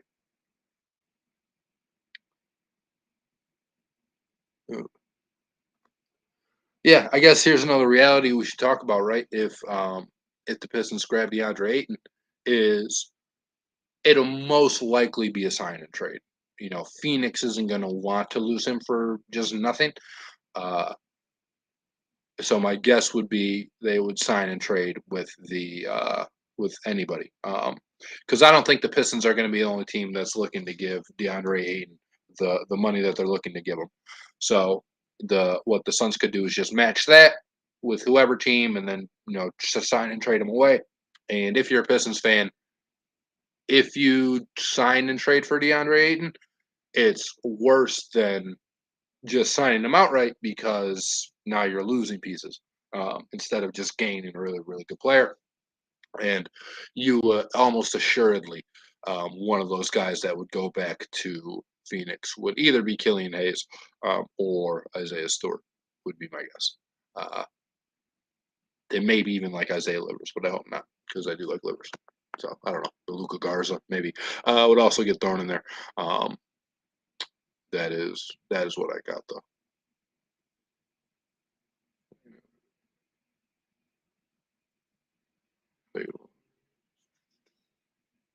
So that is what I think, and I actually think that's probably the most realistic scenario for the Pistons to go and get DeAndre Ayton. Is you're gonna have to give up one of these guys. Yeah. So Jaden Ivey, here's the connection. His mom played for the Shock, and his grandpa played for the Lions. He's playing for the Pistons. So the guy who certainly has ties to Detroit, and I'm sure his mom can tell him about Detroit. And if his grandfather, I don't know whether his grandfather is alive or not, but he can, you know, they can talk about all the great spots in Detroit, every place to eat. Hit me up, Jaden. I'll show you around. And come on the podcast, right? Come on the Throwin Some podcast. Let me and Matt chop it up with you. It's an official invitation to Jaden Ivey to join Throwing Stones.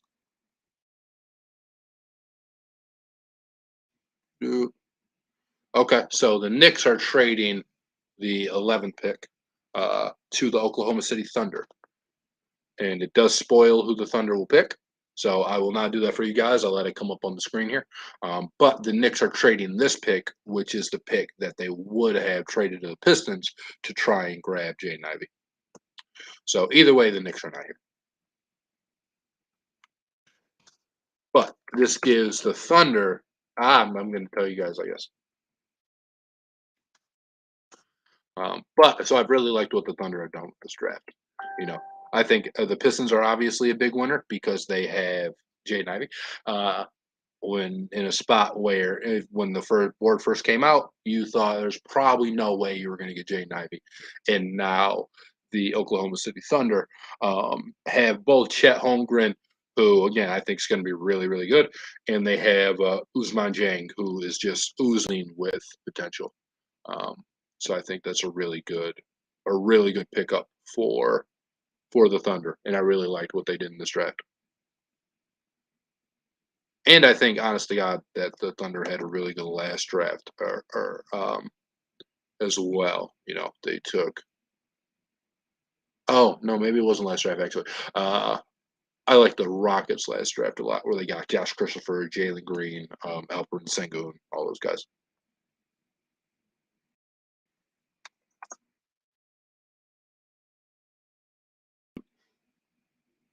And then so another here's the other spot for the Pistons, right? Because they've been connected with Gordon Hayward, and the Hornets have the 13th pick.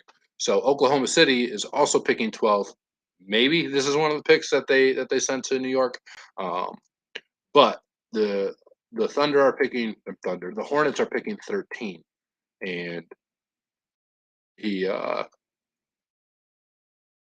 if Jalen Duren is there, the Pistons would be very. I think the Pistons would jump on that opportunity to take on Gordon Hayward and 10th pick, and then grab Jalen Duren.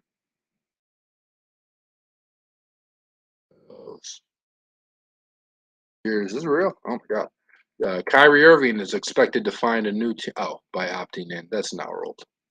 Sorry. First.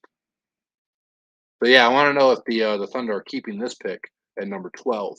So are they going to pick at 11 and 12, or are the or did they just swap like one spot basically to go grab Jang? What else are we looking at here? Jay Ivey said this is a dream come true for me, which is just about everybody.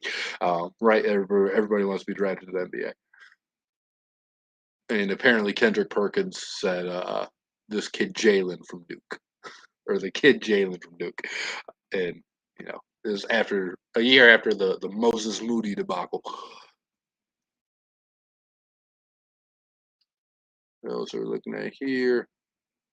I'm trying to find some news that we can, chop our bit into, because uh, I think the Pistons love, you know, I think the Pistons are a real play to get that number 13th pick, and it'd be something I'd be all excited about.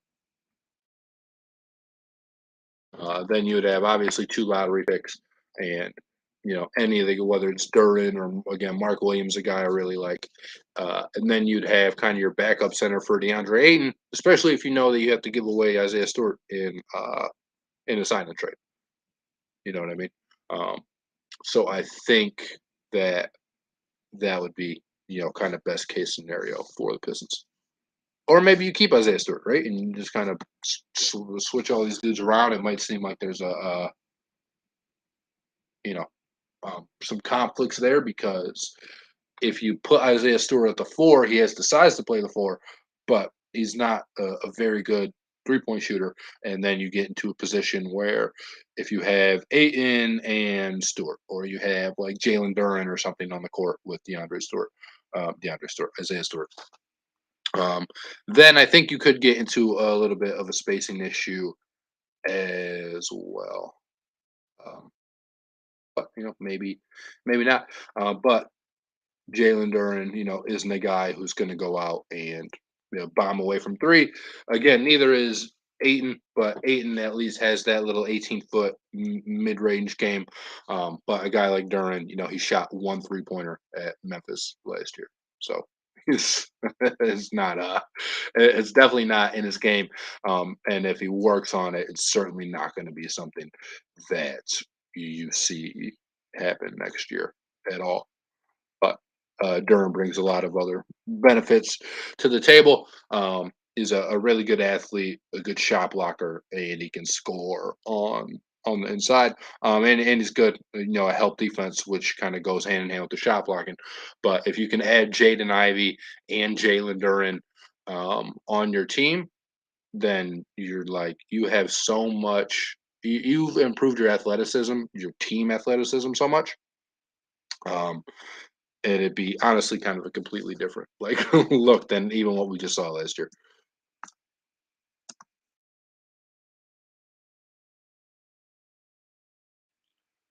Interviewing chat right now. What are we said?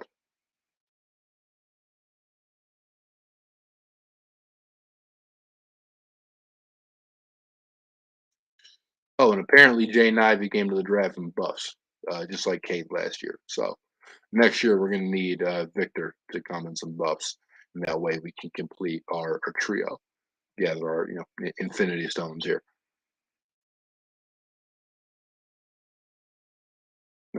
Nothing yet. I'm really waiting for this Pistons Hornets news to break, because come on now.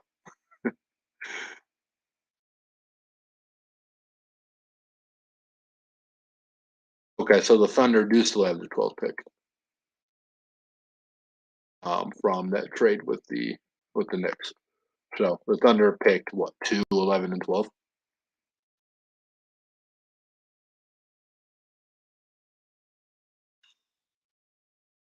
Right. So Now that the 12 pick is in, again, that puts number 13 in play for the Pistons, right? Because they have one of the guys.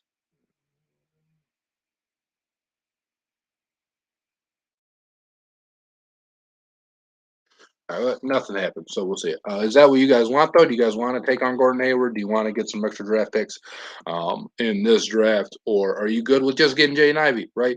Because I'm sure there are some Pistons fans who are like that. Just give me Ivey and get out the rest of the draft. The Pistons do have pick 36, so if there's a guy that they like in the back end of the first round, or even a little bit earlier in the second round, they have that to kind of move around. The pick is in for Oklahoma City at number 12, and they picked Jalen Williams, guard out of Santa Clara, or where Steve Nash went. And all right, so now the 13th pick is where the Pistons again could get right back in it. I really hope they do, man. I I think this would be best case scenario from that Jeremy Grant trade. Like, there's a reason that the Pistons traded for all that cap space. It's not just to sign DeAndre Ayton, because they could have signed DeAndre Ayton with the cap space that they had before they traded Jeremy Grant. Um, so I really think that cap space was to go ahead and pull off a move like this. And I think if that can happen, you got to give Troy Weaver the biggest round of applause, because this dude's out here playing chess like the Queen's Gambit or something. Um, and he is, again, I think a really good GM. And if he can make this move, that would just solidify it for me, for him to be that.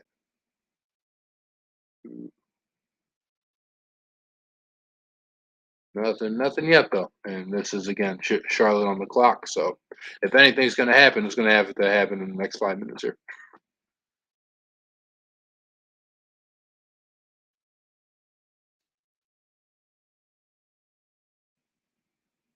Mm, so I guess we'll just wait and see. You guys, you know, I know there is some talk about the Michigan State players in this draft. Caleb Houston, Musa Diabate, uh, Max Christie from Michigan State, and honestly, I think some of those guys can be in play at 36. Right? I don't expect Christie to go before then. I think Caleb Houston could, but I think he'll go around that range. And then Diabate, he might be a quote unquote reach at 36, because I think most people probably expect him to go undrafted. But if you're in the second round of the NBA draft, you're not really reaching for anybody. Just go get the guy you like. And I think those guys could fit with the Pistons. I think Houston and Christie especially, because I think both of them can be specialty shooters.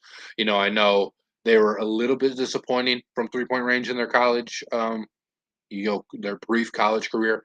Christie more so than Houston, but I still believe in Max Christie's shot. This is a kid who was the number one shooting guard in the country coming out of high school for a reason, and it's not because he couldn't shoot the ball.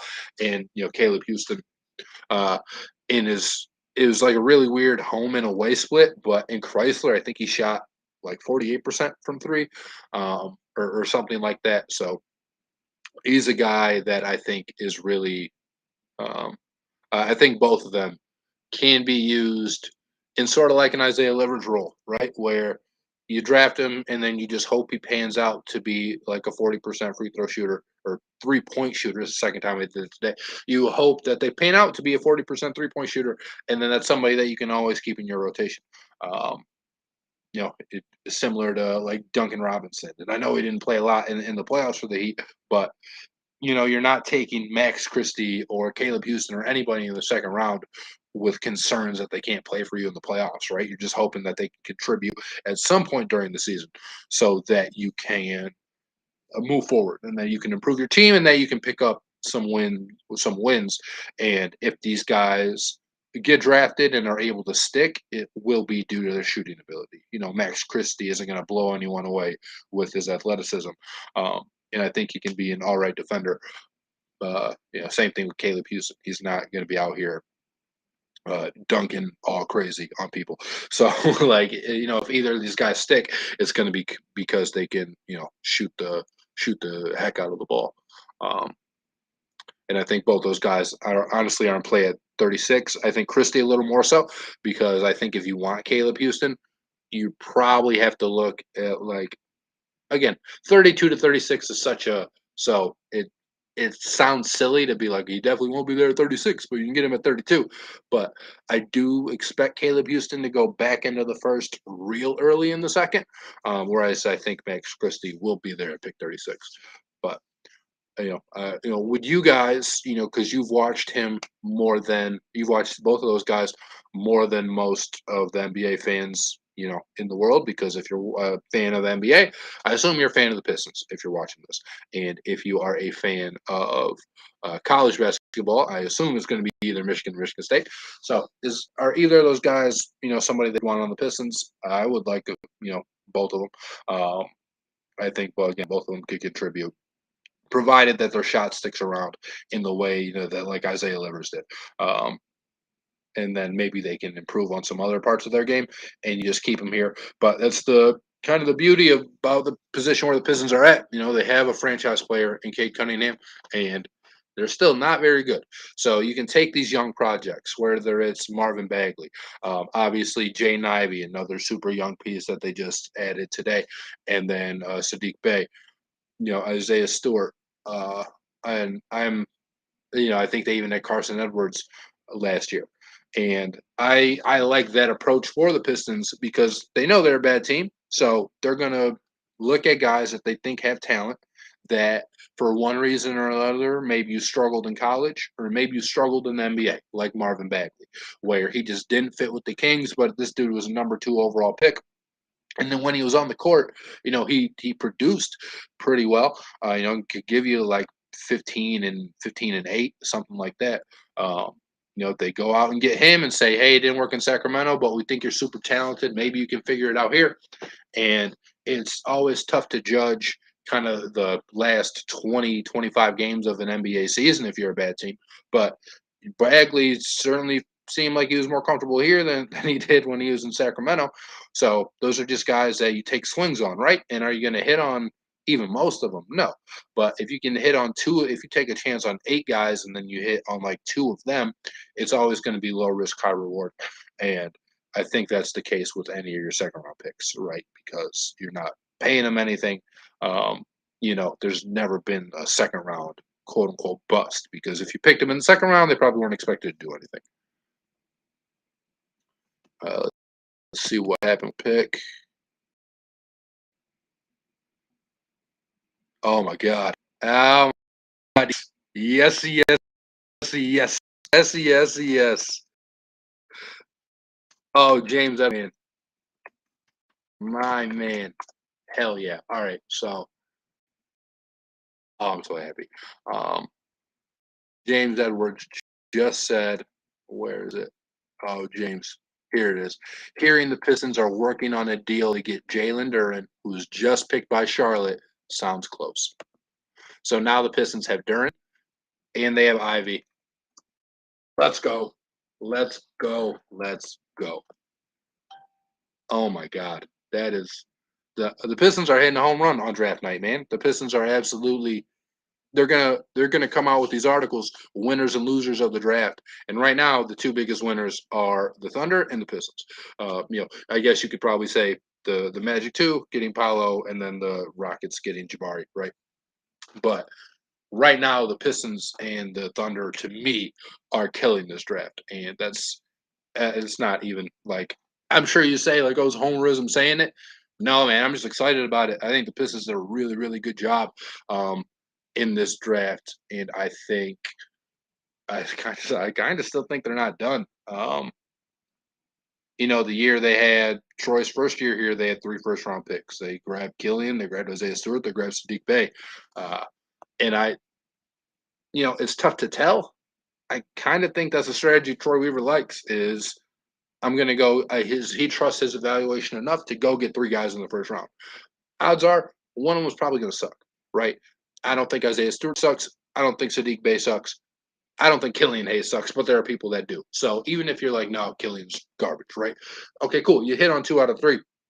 And if you're Troy Weaver, why would you not trust your evaluation, right? Again, you took Cade. It was the easy thing to do, but There are people who wanted Evan Mobley, still a really good player, and people who wanted, Jalen Green. Obviously, he picked Cade. Even though Cade didn't win Rookie of the Year, he certainly seems like he's the best rookie. And I don't know how many people would disagree that he's the rookie you would most want on your team, um, or the rookie from last year you would most want on your team, whether it's Scotty Barnes or Franz Wagner or Jalen Green, Evan Mobley. Some of the guys who really impressed last year. Uh, but for the Pistons to go grab Jalen Duren and it doesn't seem like it's done yet, so maybe I chill out. The Pistons are acquiring Jalen Duren, number 13. Let's go from Woj. Hell yeah. Hell yeah, let's go. So Jaden Ivey, Jalen Duren, and the Pistons just shot up 100 points in their ath, in their team athleticism. The Pistons are absolutely killing this draft. And again, my brother and I actually talked about it on the last edition of Throwing Stones. You gotta trust in Troy, man. Like this dude's done nothing to steer us wrong, and it's been amazing ever since, right? Maybe the one thing you're gonna hold over his head is that he took Killian Hayes over Tyrese Halliburton. But I liked Killian Hayes at the time. I liked Hayes over Halliburton at the time. It looks like that prediction is going to be wrong, but again, I mean Hayes has been hurt. There's still time for him. But yeah, man, the Pistons are destroying this draft, and not even close. Them and the Thunder, anyway. Let's go. This is. I'm gonna try and see if I can peruse the internet for you guys for some packages, right? That the Pistons might have got back, or that Pistons gave up, and even potentially got back. But when that story posts on Detroit Sports Nation, you guys can go look at it there too. And what do you guys think of this move? Right, the Pistons just went and grabbed Jalen Duren after grabbing Jaden Ivey. Uh, wow, that is incredible. I'm so happy. This is unbelievable, man. What a time! What a time to be a Pistons fan. We haven't had a whole lot of good in the last couple of years, and then back to back years we get Kate Cunningham. Um, well, first we get Sadiq Bey and Isaiah Stewart, right, and Killian Hayes. So you get a little bit glimmer of hope, right? Sadiq's first team All NBA. Stewart is sorry All NBA again. First team All Rookie, second team All Rookie for Stewart, and that's Weaver's first draft, and then his highest dude got hurt. They're like, oh my god, like we got a real drafter here. And then second draft, boom, number one pick, Kay Cunningham, out the park, future Hall of Famer. And then in this draft, you grab Jaden Ivey, who again, when the Pistons fell to 5, everybody thought Jaden Ivey was off the board. They're like, okay, well, you're not going to get Ivey. You can go grab Sharpe. You can go grab Keegan Murray. You can go grab Johnny Davis. Whoever else the people just thought wasn't playing. And then they go and grab Jalen Duren, which is amazing. And again, Jalen Duren's a guy who other teams wanted to, were looking at getting to. So I am through the roof, man. This is very exciting for me, and I hope it's exciting for you guys too, because the Pistons getting number 13 back is incredible. There you go. So it's the Pistons are sending the Hornets 2025 first round pick via Milwaukee in the Jalen Duren trade. Okay, so that's the pick that the Pistons got for Jeremy Grant, and they traded that for Jalen Duren. So essentially, the Pistons traded Jeremy Grant for Jalen Duren.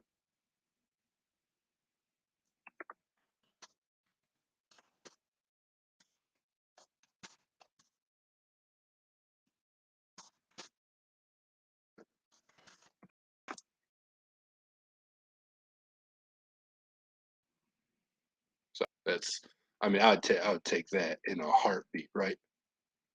You told me we can get rid of Jalen, so I know again, Pistons fans wanted 7. They didn't get 7 for Portland for Jeremy Grant, but what they did get was basically 13 for Jeremy Grant, and that's a win for me. That's an absolute knock it out the park. We acquired Jalen Duren. Oh, okay. So the Pistons got Kemba Walker too. It looks like. Holy, ooh, can't swear. Holy shoot! Did the Pistons get Kemba? It makes sense. It's a bad contract.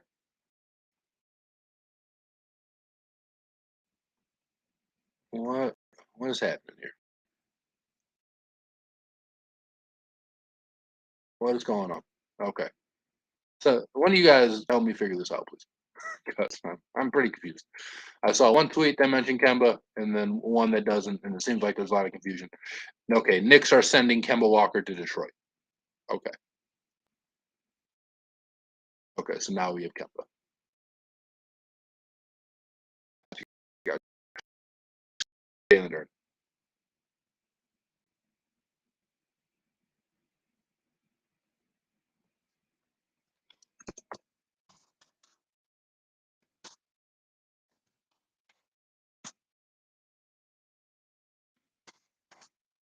Your newest Piston, Kemba Walker. Let's go.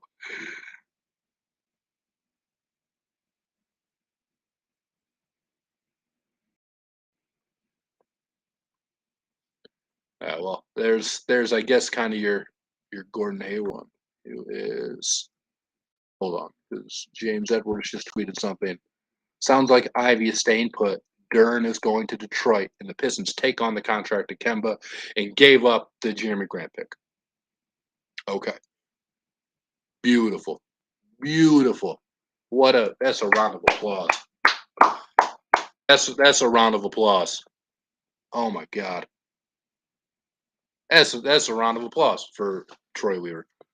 This dude's the best general manager in basketball, man. This is incredible. What a life! What a life we live as Pistons fans. What a life we live.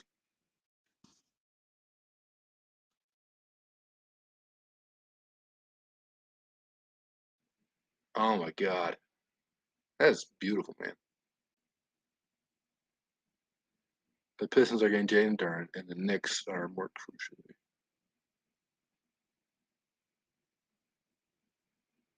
Detroit to help fund their free air. Okay, and the Knicks for immediate free agency matters are shedding Kemba's salary. Okay, so I'll go look up see how much Kemba Walker makes, and then we will see how much projected salary cap that gives Detroit. So Detroit was looking at $56 million in terms of salary or in terms of cap space, and I'm not going to factor in the rookies because I don't know exactly where these guys are. Let me go see Kemba Walker's contract. Okay, so Kemba Walker is on the books for only one more year, and it's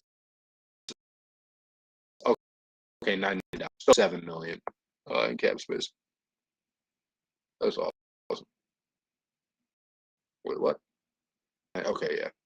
So they must have put him out. Perfect. So $47 million in cap space. Beautiful.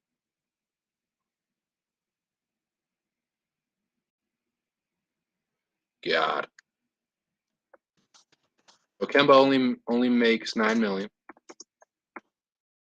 Pistons will have $46 million still to go pursue Ayton and Sexton or Ayton and Miles, whoever the Pistons want.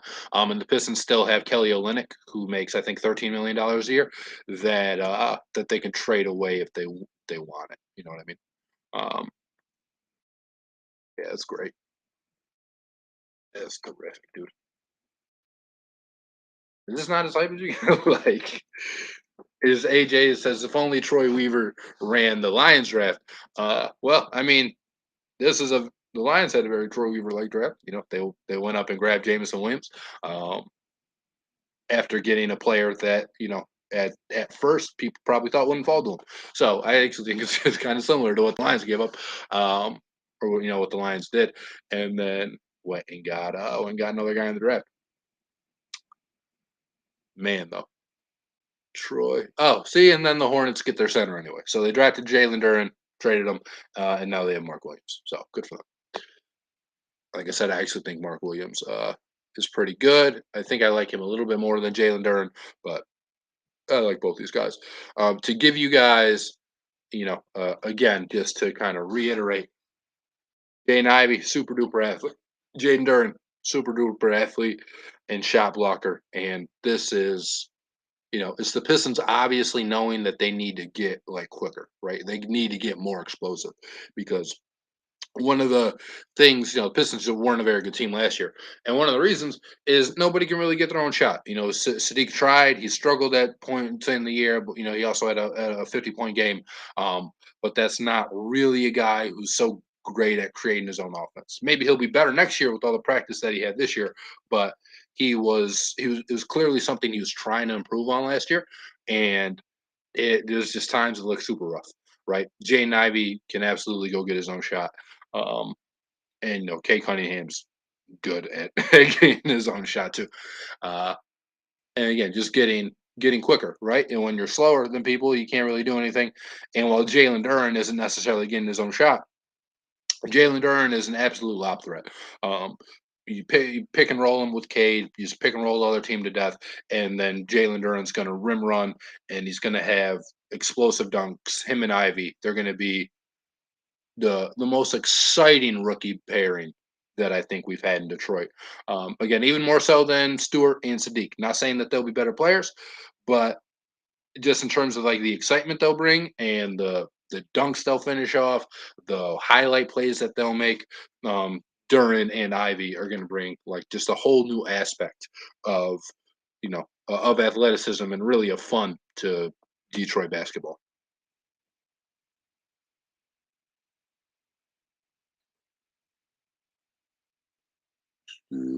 What else? Let's see if the Pistons did anything else. Let's see if we have more on. There's more on anything, man. What is going on over here?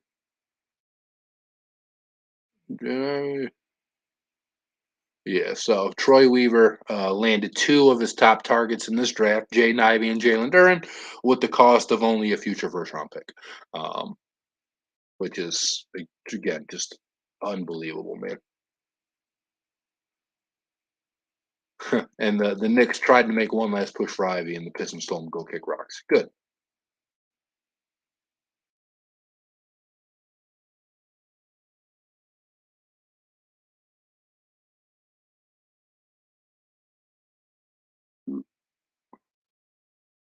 So, yeah, just a lot of excitement, and I am so happy that the Pistons, can get in on all this. And like, so like they still have the brilliance of this move is you still have the option to take on a contract. Like you might not be able to take on Gordon Hayward, but what you can do is you can go and get DeAndre Ayton, right? So the Pistons again going to have about 46 million in cap space now, 47 million in cap space with Kemba Walker 9 million going to us. What you can still do is you can still go get DeAndre Ayton for just about $32 million. Is the most that the Pistons can offer him. It's a little bit under, but call it 32, right? So then they have 15 million more dollars to obviously spend on other free agents or even just take on another contract. I know Gordon Hayward's probably closer to like 30 million, and you just took the pick that they probably would have used. But there are bad players out there making $50 million that a team would probably be willing to unload. Um, so that they can go either try and grab a different guy in free agency, grab somebody in a trade, whatever. But the Pistons can still be part of like those 3 team trades because they have the cap space to do it. And then now you're routing picks to the Pistons so that you can go ahead and give them a bad contract. And it's amazing. And if they can again find a way to give you Kelly Olynyk, then they're looking at $28 million. Not that I think so many teams want to pay Kelly Olynyk 13 million, but if it's a situation where maybe a team is sending you somebody who makes like 22 million and you're giving away Kelly Olynyk who makes 13, um, you know, then the other team still frees up $9 million, and then you're probably going to get an asset back for whoever that guy is, right? So it still gives the Pistons the opportunity to just be involved in the things that we all kind of thought they wanted to be involved with before, and now they have way more talent with it. Right now, they're going to be able to surround guys with Kate Cunningham, Jalen Duren, Sadiq Bey, Jaden Ivey. It's unbelievable, man. It is absolutely unbelievable. Because what else? So now, like you're looking at is Cade Cunningham, Sadiq Jaden Ivey, DeAndre Ayton. Um, and again, you wouldn't really play Jalen Duren at the four. I don't think you could, because then you lose the shooting. That'd be a pretty bad perimeter shooting lineup. Um, you know, so what Isaiah Stewart, I guess. Like Marvin Bagley, right? And there's your backup five. Um, wow, no, this gives the Pistons so many options, uh, so many options, and so much more talent. It's unbelievable, man. Absolutely unbelievable. And again, dude, like Kemba's just an expiring, so he's making $9 million for 1 year, and then he's off the books. So you're not even taking on a bad contract. You're just taking on something that the Knicks wanted to do so that they could maybe sign Jalen Brunson.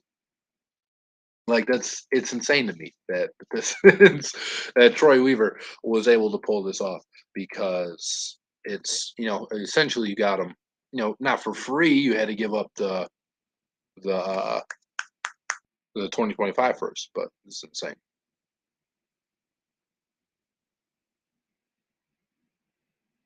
Doo-doo.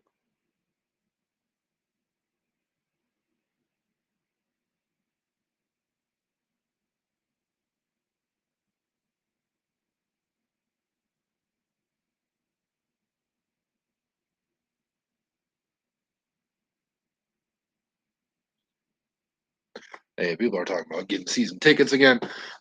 This is going to be a fun team to watch, man. It's going to be unbelievable. Like opening night when Jay Ivey gets announced or Jay Ivey makes his debut, and you have second year Kate Cunningham, you DeAndre Ayton, and then Jalen Duren first checks into the game. This place is going to go bonkers.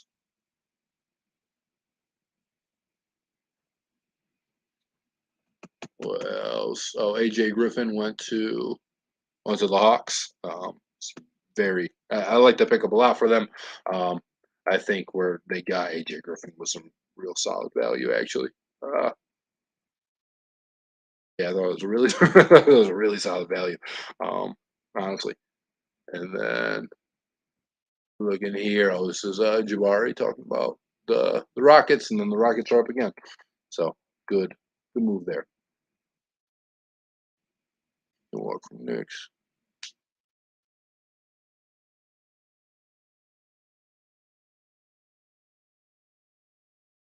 Yeah, so here's a treat from Sham God.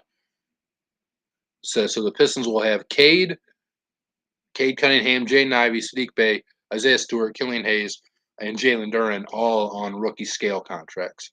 Um, they have a really good cap situation moving forward, and they are in a position to make a splash to fill with those contracts, which would obviously be DeAndre Ayton. And it just gives you a lot of hope, man, because all these guys are really good. And, eventually you're going to have to pay them.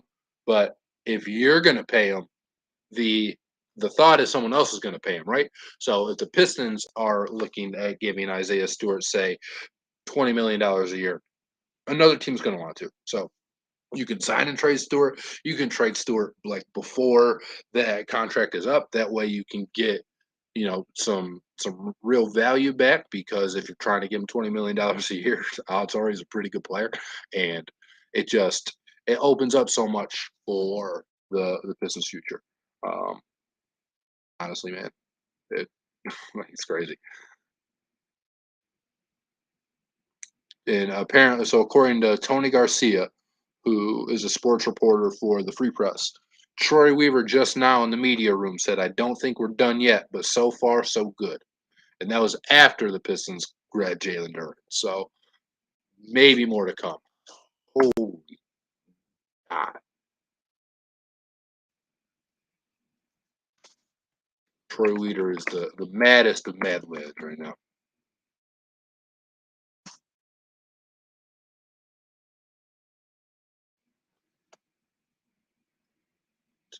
What else?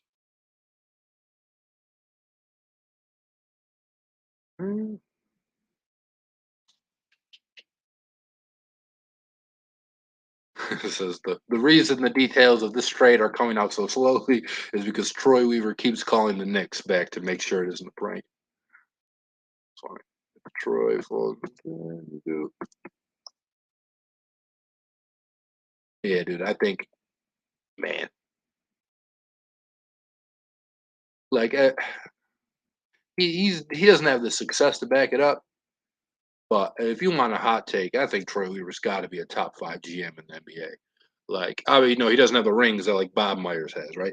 So sure, you concede that to Bob Myers, but with what he's done with such a short time, like in Detroit, this is insane. And you, I don't know that you have to penalize guys for bringing championships in there if they're in an easy situation, right? I think Rob Pelinka in Los Angeles, anybody could have been the GM.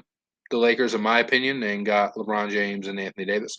Uh, but what Troy Weaver's doing, man, and Sam Presti is obviously very good, but that's the guy who Troy Weaver worked right under for years and years. So it makes sense that he was learning from Sam Presti all those years, and was able to give Detroit just so much hope for the future. And honestly, I think the Pistons would still have hope even if they didn't get Cade Cunningham last year. Cade obviously helps a ton, but I think even if the Pistons didn't have Cade Cunningham last year, uh, Pistons fans would still be excited because Troy Weaver is that good of a general manager. You look at a guy like Daryl Morey, who's obviously made some trades and whose teams always seem like they're in contention, but I don't know, man. To me, Troy Weaver has to be top five because like the value that he's getting for these guys and like the draft evaluations for, again, he got two guys who made all rookie in the same year and he got them both outside of the lottery, and that just doesn't happen. You know what I mean, for the same team. It's incredible, and I'm very happy as a Pistons fan that Troy Weaver is heading our ship. And again, Matt and I talked about it on a video that that you can find on our YouTube right now. But you just got to trust in Troy, man, because it's insane for what he's doing. So here's a new blurb from Woj. Kemba Walker and the Pistons are expected to discuss a contract buyout that will allow him to become a free agent. And I think that's best for both parties. I don't think the Pistons are going to be good next year. I think they're going to be fun. Um, but Kemba wants to, Kemba probably wants to be on a team that's going to be a winner. Um, and if you still want the Pistons to semi-tank like I do, Kemba Walker's good enough that he's going to help you win basketball games. So not having him on your team helps the tank parade. More glowing reviews for the Pistons though. Here's Kevin O'Connor from the Ringer. The Pistons core is crazy. They've nailed the draft tonight. Jalen Duren couldn't land in a better spot than he has with Cade Cunningham and Jaden Ivey. They all blend together. Rare for a young team to have such a great fit.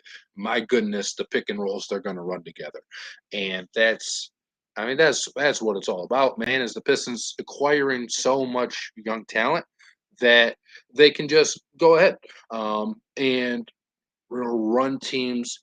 They're still not going to run teams out of the gym because you need Jaden Ivey, you need Jalen Duren, but you need more athletes like that.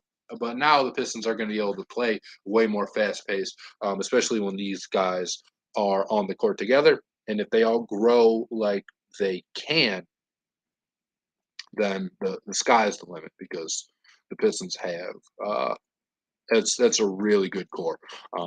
And KOC didn't even mention Sadiq Bey, who say what you want. Like I don't know that he's an all-star, but he had 50 points in the game last year.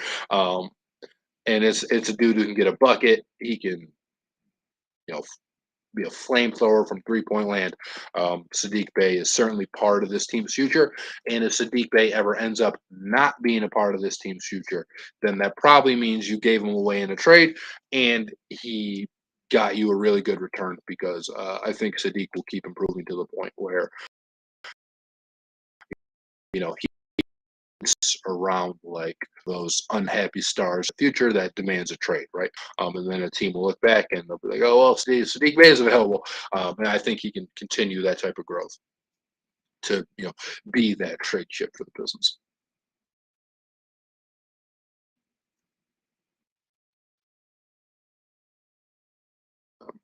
So yeah, if you were hoping to spend some money on a Sadiq, or I'm sorry, if you were hoping to grab grab a Kemba Walker Detroit jersey, that looks like it will not be happening because he's about to get bought out. It sounds like. But good for Kemba Walker. He won me some money in high school when I bet on the UConn Huskies to win the national championship, and he did that for them. So I was very happy because I felt like he did that for me as well.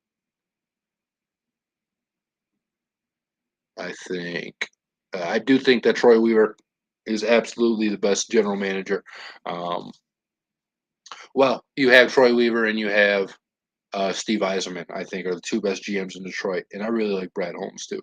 So the one guy that needs to go is Al Avila. But I think Detroit, and if you're going to look at general managers in their sports, they're sitting pretty because I really like what Brad Holmes has done. I really like what Troy Weaver's done, and I'm not a big hockey guy, but from everything I've heard and understood, the you know Steve Eiserman is that dude when it comes to hockey deals. Keith Smith has updated live cap space the for the NBA basically, and Detroit is projected to have 44 million. I think I said 47 earlier, so a little bit off there. But Detroit expected to have 43 million dollars in cap space. You know what I think it was is I only counted um, Kemba in there. I did not count the draft pick money because I didn't know how much they made, but probably it it probably equals to whatever he had, which was about a $3 million difference, which probably sounds about right. I don't know, you guys. What do you think some of those nicknames for that backcourt should be with Cade and Ivy? So one is Motorcade and Poison Ivy. I think we can do better than that.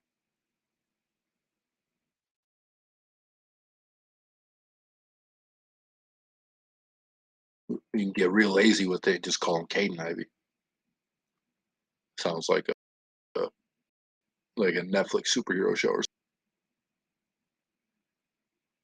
who did who did the Bulls just take? So we have Dylan Bear on our team, who is one of the hosts of the Big Picture, and he's a Chicago fan. Um, Bulls, Bears, Blackhawks, White Sox, and he's pretty upset about the Bulls pick. But I was looking up some Piston stuff, so I didn't see it. They drafted Dalen Terry from Arizona. And it's a fun wrinkle because Matt Basson, who does Throwing Stones with me, he he went to Arizona himself. So I bet he likes uh, this kid more than most people, and I bet Dylan will find some way to pin that on Matt that the Bulls took Dalen Terry.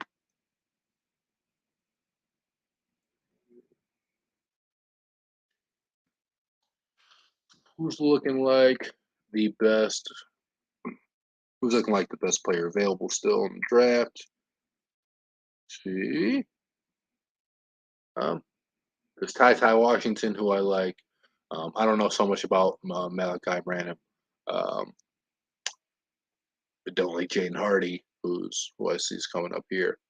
Uh, yeah, I'd say probably Ty Washington. Um, I kind of like Walker Kessler too. The other guys are probably going to have way better ceilings than what Walker Kessler has. But I think Kessler is just one of those guys who can I don't know, like help you out sort of right away.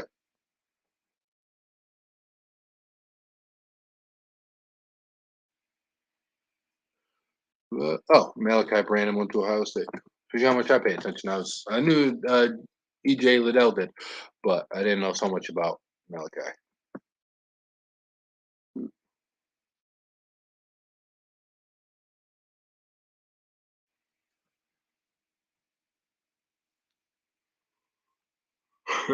Pretty upset though. Let's see, Jalen Duren or Dalen Terry, Jalen Duren, 6'6", 6'6" wing, good defender. Excuse me, I just scared one of my cats. Um, yeah, it seems like that's all he was about to do. He hit, I guess, decently from three last year. I can see why Dylan's upset because this. It sounds like a guy who's a good hustle and energy guy and doesn't do other stuff. But who knows?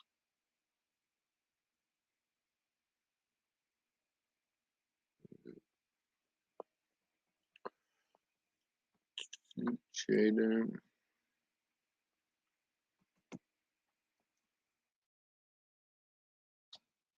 So here's what so Troy Weaver again said. I don't think we're done yet, but we'll see after they got Jalen Duren and some quotes from him. I bet he's on the phone now. There it is, Jaden Ivey, 1 minute ago. Detroit basketball, beyond excited to be a Piston. He'd love to see it. He'd just love to. And I think we should all get together and send the city of Sacramento an edible arrangement or something. Send them some Jets pizza, right? Some buddies, get some real Detroit style in there because they just they helped us out. So salute to Sacramento. Sacramento, thank you. Um, it was you didn't deserve to be higher than us in the lottery, and it didn't end up mattering that you were anyway. So I very much want to thank the Sacramento Kings for all that they have done because it's been an absolute blast. I also want to thank the New York Knicks too for giving us pick number 13 for essentially nothing, so they can go overpay Jalen Brunson, and that's just what it like. That's just what I think, man. Like, so talking about some of these free agency classes, and we'll kind of know if something else happens with the Pistons here. Um, the free agency class for the NBA this year isn't that good. Aiton's the crown jewel. The Pistons are going to go after him hard. I expect them to land him, but anything can happen. The Suns can always bite the bullet. I know the reports are they're very motivated to try and find a sign and trade. It doesn't seem like they want to pay him. I think somebody does. I think the Pistons will. And then you look at guys like Miles Bridges, or you look at a guy like Colin Sexton again, Jalen Brunson. I'd rather stay away from Sexton and Brunson. I think what a team might end up paying Brunson, you're not going to get back what what you want from it. Um, and I think all these guys are pretty good players. Like I think Brunson's a good player. He was obviously pretty good for the Mavericks in the playoffs and in the regular season. But he's good when he's playing like that, and he's not taking up $25 million of your salary cap, because then it becomes a whole different ball game. Then you need him to be a way better player, and not that a guy can't get better. So same thing to me with Miles Bridges. I'm more comfortable paying Miles Bridges than I am uh, Jalen Brunson, because I think Miles Bridges, I just think he has a better trajectory to get better than what Brunson does. And I'd still be hesitant to give Miles Bridges, $120 million or whatever it is, because again, I think he's a really nice player. I don't know that you're, 30 million a year, $28 million a year, nice. Uh, and then Aiton's the only guy in this free agency class that I would max. And even then, I have some concerns because you know, the center position is sort of like the running back position in the NFL. Um, in that, unless you have one like a Embiid or a Jokic, you're probably worse off maxing out your center, right? We saw how that's worked out for the Jazz and Rudy Gobert, the Wolves and Karl Anthony Towns, who I still really like. So I'd probably max out Towns, but those are guys, who can all shoot, and they all bring another like really good skill to the table. Embiid's obviously a great defender, pretty good passer, all around game. One of the best scorers we have in the NBA. Same with Jokic, a phenomenal passer, the best big passer that we've ever had. Towns, maybe the best shooting big that we've ever had. Then I think the numbers would back that up, even if you don't think he's as good of a shooter as like Dirk Nowitzki or something. But Ayton doesn't really have that, that great second skill, where you're just blown away by it. I think he's a good defender. I think he's a good shooter. Again, only from like 18 feet though. He's not going out and hitting you threes like Towns or Porzingis or something. And he's a good rebounder too, and he's got a pretty good offensive game, and he's athletic. And I think there's a lot of things that DeAndre Ayton can bring to the table. So why I'd be willing to max out Ayton and maybe not the other guys is I just think his talent's better, and I think as a guy who's a former number one pick and he has room to grow. My cat in my light, get out of there. But he has room to grow, and I think the Suns are honestly giving up on him too early. Can you please move? Go. Just gotta knock it over. No, maybe not. But I just think Ayton has so much room to grow to go be like a really good player in the NBA. Like I said, I think the Suns are giving up on him way too early, and it's a guy who's already shown that he can really work. In a winning system. Of course, with the Suns NBA Finals, second round of the playoffs this year, which I bet Pistons fans can laugh at if they want to, but the last time the Pistons won the second round was forever ago. And I think I think Ayton, the knock on him and the reason that his Q rating, if you want to call it that, is more down now than it has been before, is just because he didn't want to go back into the game 7, right? They were losing that game by like 40 points, and Ayton was a guy who knew he had like $100 million plus contract waiting on the table. Like, no, you're not going to go back in because it's not even a competitor does that today, right? Which I heard on local talk radio today was if you're a competitor, you go back into that game. They're down 40 points. He's not winning. If they were down 4 and he said, no, I don't want to go in, then yeah, that's a problem.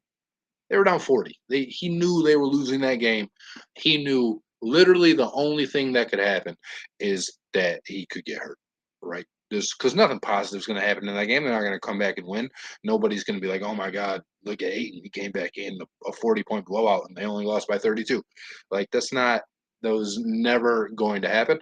And he protected himself. And I'm not mad at that at all, right? Who got picked here? Oh, Malachi Branham to the Spurs. Now the Spurs had 2 first-round picks as well, and so did the Pistons, and so have the Oklahoma City Thunder. And I think the Thunder have had 3 picks actually so far in this draft, and then the Rockets had 2 picks as well, and probably more teams. It's just tough to keep up. But Brandon, as I said, I didn't know so much about him, but 42% from 3 last year, and NBA teams can always use that. It's hard to find a college guy who is shooting at that type of clip. And that makes me feel better when a guy's shooting like 40% in college than obviously 37, not just because it's higher, but because I know that the fact that the 3-point line is a little bit farther isn't going to do a whole lot to deter them.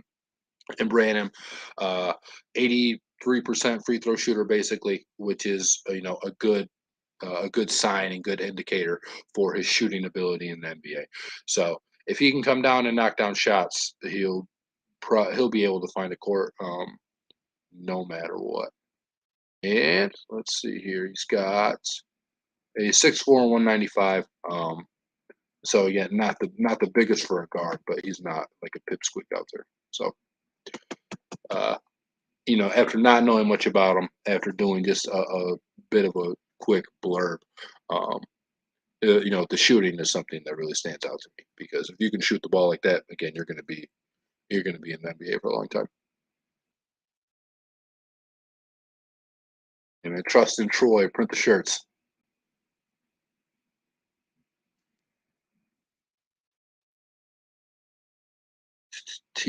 No, never mind.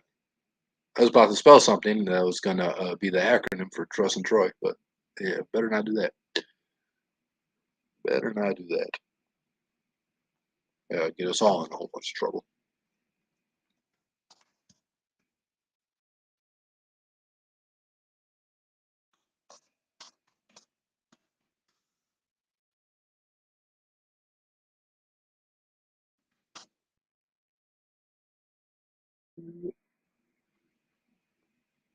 Trust in Troy. Trust in Troy. I think it'd be cool to get a Trust in Troy shirt and then you know use that at the first at the first Pistons game. You get a whole section of people.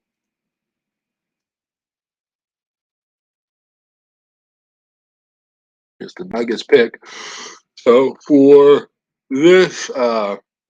this section of picks, right? This usually pretty good teams. You start getting into the 20s, which it usually means it's a top 10 team in the NBA with trades and stuff. You can still have a bad team that just picks late. But these are these picks are actually always a little bit more interesting to me than like even 15 to 19. Um, because these are teams that are good. So I feel like these teams, whereas before, especially when you're like the Pistons situation, you're picking top five, whatever, you for me, I'm looking at talent more than I'm looking at fit. I want to get the most talented guy on my team.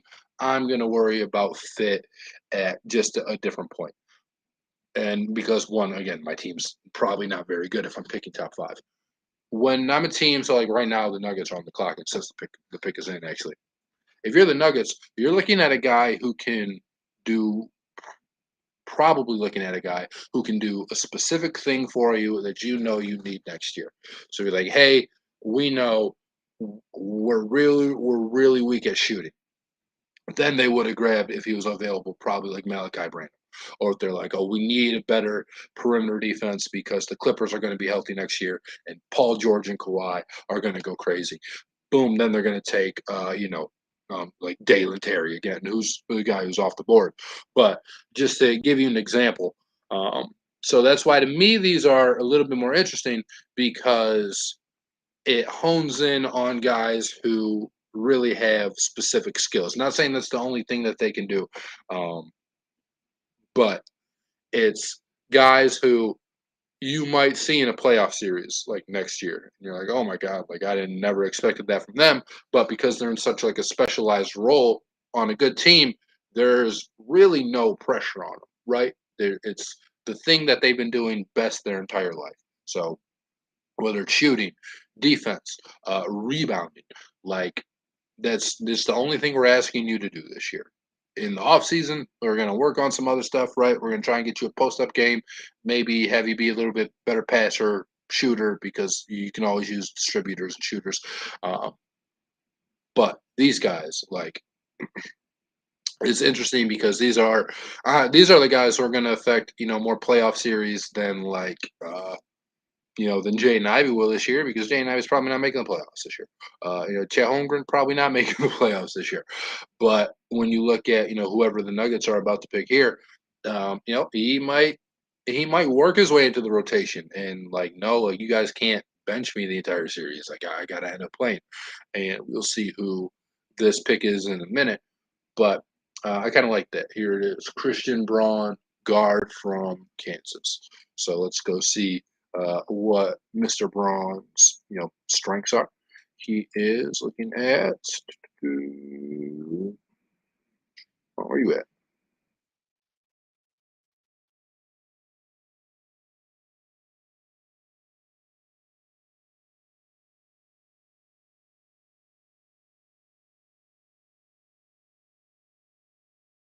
freaking skying for blocks. And okay, so it seems like he's a pretty good athlete, which is probably what they're grabbing him for. And he also shot 38% from three.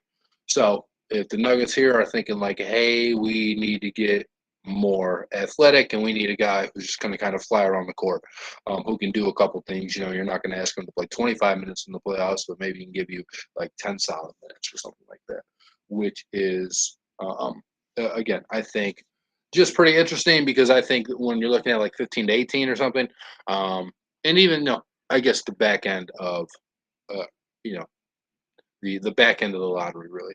Uh, you start to look for project guys, whether, I know Jokic wasn't picked there, but a guy like Jokic who you're like, oh, this dude's super raw, but he, if he hits all of these marks, he's going to be really good, right? It was kind of the range where, like Giannis, and where does theirs, but the range, where like a Giannis one or something. So I just think it's interesting to look at kind of where guys are drafted, right? I think typically, if you're going to break it up, it could be like top 10 is, um, you know, talent, right? I'm going to get the guy who I think is the most talented. 11 through 20, you're looking at, guys who have super high ceilings, but maybe if they but like their floor is also really low. And then 20 to 30, you're thinking, how can this guy help us next year in the conference finals? So I think it's just interesting that teams can approach these drafts from different ways, and obviously you're going to get different results. And then we look at a guy 5 years down the line, and we're like, oh my God, how did he go 25? But it was because he went to this team who was able to develop him, and they let him excel at the thing he was really good at, and then they worked on the other parts of his game. But he was already so confident because he knew this team needs this specific thing, and he was able to do that for them in spades, basically.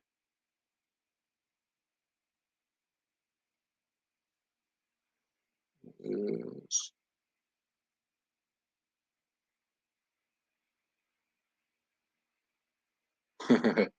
So my brother went to UAD with Jaden Ivey's brother, I guess. That was funny. That was, yeah, that's cool.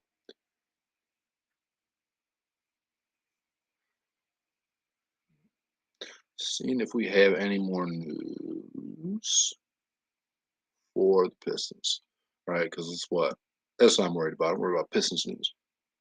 Not that I don't think these draft spots are interesting, but who'd they take? Walker Kessler to the Grizzlies.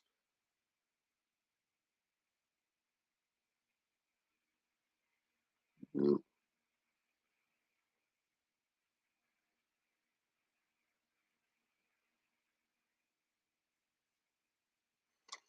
huh. Detroit. Now it feels like yeah, I don't know. And then it feels like the Pistons need to do something now. Oh, here's interesting. The Philadelphia is trading the number 23 pick to Memphis for the Anthony Melton. And I think the Anthony Melton's actually a pretty good backup card. So that uh, hopefully the Pistons are able to get to a point, right, like where the Sixers are, where you have a late first round pick, and then you can go trade it for like an immediate upgrade. It's not something that the Pistons need now, obviously, but it's something that I think they need in general. Um, and it's interesting that they got traded to Memphis because the Grizzlies trade 22. I don't know. The trades are hard to keep track of when you're not hearing it live because some things just keep coming out.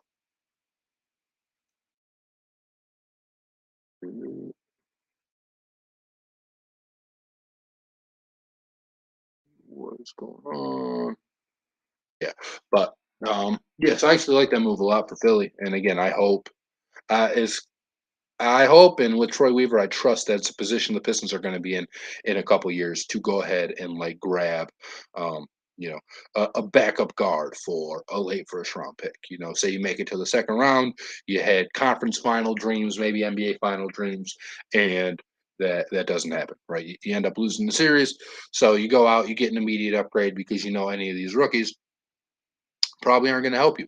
And I bet the Sixers looked at the board, like we just talked about, and tried to identify, can any of these guys help us in the conference finals next year against the Milwaukee Bucks or whoever is in it? Um, they obviously assessed no. They looked around the league and said, who could? Hey, let's grab a backup guard. Boom, DeAnthony Melton. Um, and the Grizzlies have room to get better now, but the Grizzlies are also super young. So I think the Grizzlies are in a really good spot to, you know, still acquire some young talent, and understand that they have guys who can do the things that D'Anthony Melton did. They have John Moran, obviously. Um, they have Desmond Bain, and I think the Grizzlies were in a position to do that move, and I think the Sixers were as well. And that's where I hope we get to as Pistons fans, because it'd be fantastic for the Pistons to be able to just go ahead and get immediate upgrades for late first round picks. But in order to do that, you have to have late first round picks first, and that is something the Pistons do not have. But they are picking at 36. So again, not exactly like they're not exactly right here, but it is creeping a little bit closer. And we talked about it earlier. They have Max Christie's on the board. They have who else? They have Caleb Houston on the board. Guys we talked about as second round picks, and then probably even some guys who maybe were mocked in the first round, right? Um, some of these like NBA draft best available players left. And now is the range again where I think you can have I think you can start to look at and really imagine any of these players make it to the Pistons. Now a guy like Ty Washington or EJ Liddell probably not making it down to the Pistons at 36. But you know what I mean? But they could. There's still Nikola Jovic, um, Jaden Hardy, who's real good coming out of high school, but struggled in the G League. Wendell Moore Jr. from Duke, Andrew Nemhard from Gonzaga. Um, who else are we looking at here? Yeah, Max Christie, Caleb Houston, uh, Patrick Baldwin Jr., um, uh, Travion Williams from Purdue. So there's a bunch of guys that we could be looking at 36 that I think you can look at and say, I know a guy who my brother liked is John Butler from Florida State, and there's just I think there's a lot going on to it, and for the Pistons, I think there's some names you'd be ecstatic about if you got them at 36, man. Again, I think Kennedy Chandler, EJ Liddell probably top that list. But if the Pistons are even looking at, Jovic or Wendell Moore Jr. at 36, I'm excited about that. We talked earlier about Caleb Houston, Max Christie, and I'd be fine with either of those guys at 36 as well. So I think the Pistons have some real options in the second round. In the second round. I mean, I guess obviously they're going to have options, but the way the draft board is shaking out, um, I'm liking some of these guys, and the guys that we mentioned again at the top, they're probably going to go into some short order pretty soon here. But I do think that if they fall right, you're looking at a guy who potentially could have gone like 20th, and if you get him at 36, that just adds to the massive draft night the Pistons already had.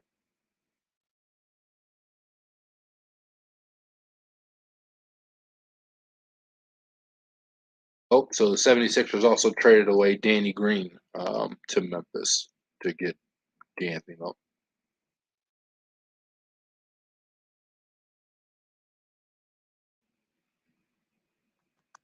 Yeah, again, I think that's a really good trade for the Sixers. I'm excited the Pistons can. Hopefully they can do that one day.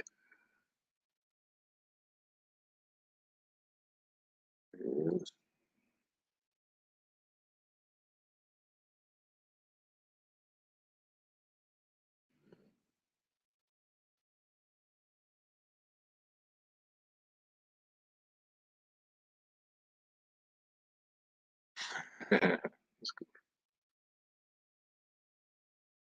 Yeah, Walker Kessler is the Timberwolves.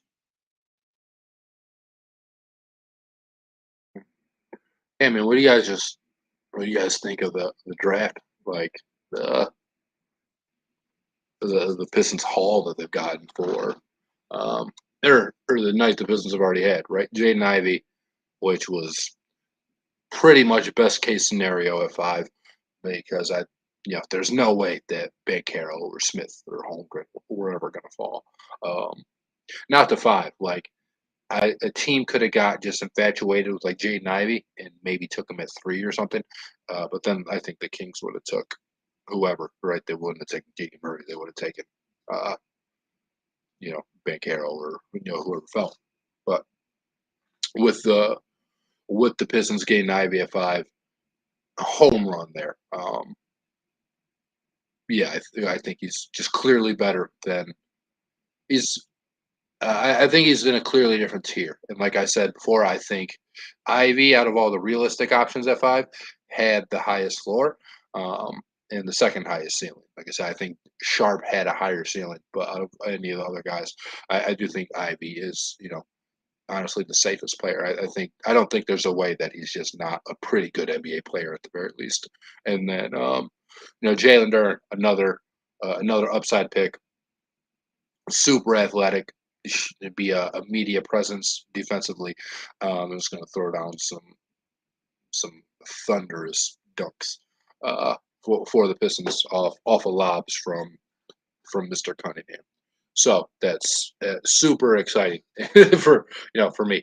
I'm very excited about the Pistons' future, and I think they are going to be really fun to watch. And in a few years, I think they're going to be really good at basketball, which is going to be really fun to watch. And you look at a guy again, DeAndre Ayton, Miles Bridges. I think any of those guys are going to be good fits for the Pistons. Honestly, I don't know that there's a guy in free agency that you look at and say like, oh, he can't play here. Like maybe I guess now you could say that about Colin Sexton, because I don't see why you would have like Sexton, Cade, and Jay and Ivy, but any of the other guys, yeah, man, absolutely. Bridges, right, and especially, and those are going to be the two best free agents, in the class. Like I think both of them are seamless fits for what Detroit wants to do. Here goes the Bucks pick, and shout out to the Bucks, right? We gave away their 2025 first to to go grab Jalen Dirt, and it was just a great night for Pistons fans. Troy Weaver said they're not done yet. Obviously, they have the pick at 36. The first round here is kind of dwindling down, so we'll see. Uh, Ashton, who is Kate Cunningham's trainer, said that Kate is lit right now. Probably very excited about the possibility of playing with Jalen Duren and Jaden Ivey, two guys who are going to make his life just a hell of a lot easier. And the Bucks took Marjan Beauchamp from the G League Ignite. Nice. So there's a name that's off the board for the Pistons at 36. And I think that's what you start to do now is you start crossing them off until the Pistons get to 36. Because again, there's still some good names, I think anyway, that are left on this board. And if I am my guess, the Pistons are going to be able to get one of them, right? So say you're looking at like 6 or 7 guys, and you're like, I'd like for him to be a Piston. Um, I think that is certainly a possibility. And even if you're holding out hope for like 2 of the guys, right? If you're like, oh, Liddell or Washington would be unbelievable, still maybe that ends up happening because this is the part of the draft where things start to get really weird, man. And guys fall. Teams are like, no, we don't think we can use this guy right now. Um, there's a phone call. It's my sister. I got to tell her I'm doing a podcast right now, live TV basically. Doing a podcast right now. There you guys go. But yeah, I mean, guys just start falling, like we were saying. Guys is slipping, whatever. And I think, yeah, I think that's how you start to get some of these really good players that go in the second round, and you don't necessarily expecting them to be there. Whether it could have been a guy that was taken at 15, 20, 25, whatever, you end up getting them at 34, 36, and then you can't really believe it. I think it is super important that Jaden Ivey wanted to be in Detroit because for me, when you're a team like the Pistons, I don't know that so many people want to be, part of the organization. As far as NBA standards go, too, the Pistons are a great organization. They got 3 titles, which is more than I think 22 other NBA teams. But they haven't been the best organization lately. They went through a lot of years there where they were pretty bad. But now they look like they're on the come up again. And Troy Weaver looks like he's a really good GM that guys want to play for. And Dwayne Casey, I think he's a good coach, but if the Pistons got rid of him, I don't know that anybody would be like real upset that they got rid of Dwayne Casey. I do think he's a good coach though, and I think he'll have a couple more years to really see what he can do. And that's one of the other things that I like about Troy Weaver, and I'm gonna be singing his praises all night. Like you're gonna think I'm his agent, but he he hired Dwayne Casey, and then he understood that he wasn't giving Dwayne Casey like good cards, right? We're in Michigan, so we play euchre. He was giving Dwayne Casey nines and tens to start out with, right, and expecting him to go alone and win it. And that's just not what's going to happen. And I like that Troy Weaver understood that and understood the roster that he was telling Dwayne Casey to come take over just was not ready to win. And he's allowing, he's being patient essentially and letting Casey get an actual team that can be competitive. And then he's going to really probably make his evaluation on whether or not Dwayne Casey is the future coach for the Pistons. Because when, Jeremy Grant was the best player on the team, you can't make that like decision. Like it's not fair. Everybody's going to fail in that scenario. But you give him Kate Cunningham. You're surrounding him with talented players, right? Sadiq Bey, Isaiah Stewart, Jaden Ivey, and Jalen Duren. So now you're starting to give him talent, potentially DeAndre Ayton or Miles Bridges in the mix too, right? So you're going to give him talent. You're going to let him, you know, get the team to be cohesive together because right now, even Cade and Sadiq, they've only played together a year, obviously. And you're going to allow them time to gel. And then I think he's going to make his decision on whether or not Dwayne Casey is the future coach of the Pistons because I think that's the right move. You know what I mean? Like you can't judge him based on even this team that they're going to have next year. Even if you bring in a guy like DeAndre Ayton or Miles Bridges, who are super talented players, and we already talked about, I think the fit's going to be great, but that doesn't mean it's going to be great right away. Cade Cunningham and Ayton could struggle year one, especially when you're trying to get Jaden Ivey in the mix, and Jaden Ivey's probably trying to prove that he belongs in the NBA. So when you get him the ball, Jaden Ivey's not going to be passive. That's not why the Pistons took him. Is to be like a passive player. That's not what they want him to do. So he's going to want to get his. Sadiq Bey is going to want to get his. This guy again. It's a guy that scored 50 points in an NBA game this year. It's a guy who did get better from year one to year two, and he's going to be in line for a big contract. So Sadiq Bey is going to want to prove, hey, I'm that guy that you should pay. I'm a cornerstone piece of this franchise. And when you have all of that, together mixed up, you're not always going to get the best results right away. And again, I think Troy Weaver is going to understand that. So I know I've had conversations with like family members and stuff, and fans about, hey, how much longer does Dwayne Casey have? I think Dwayne Casey has a couple years left. I don't know exactly what his contract is, but I think he has. I think they'll certainly let him play it out until the end of the contract, and I think he's going to be given a fair shake. And if they decide that Dwayne Casey isn't the coach for the Pistons, in the future, it's not going to be because they pulled the plug too early, in my opinion.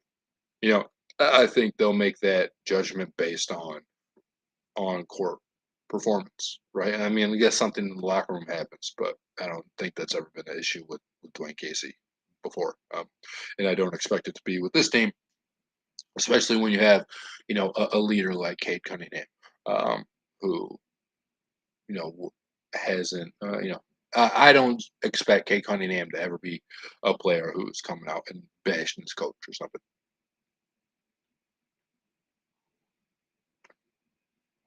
Here is the next pick is in here.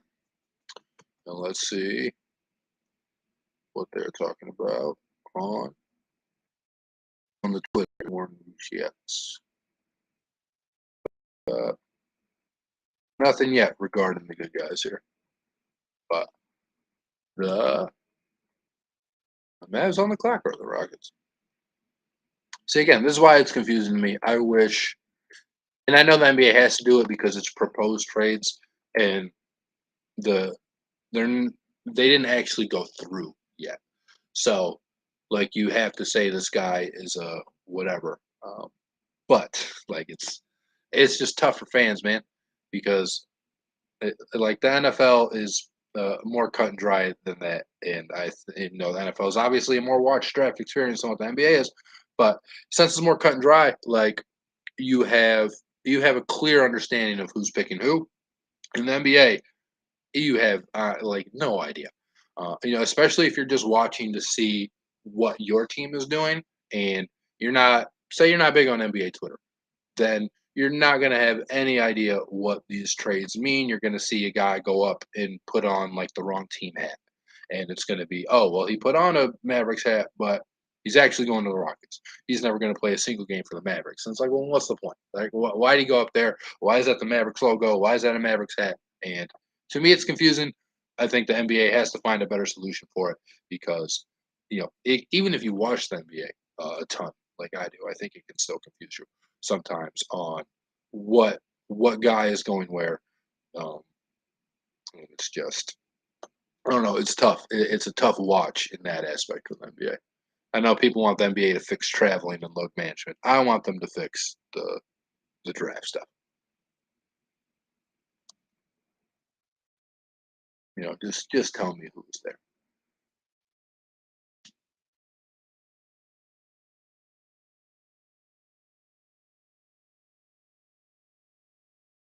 Mhm.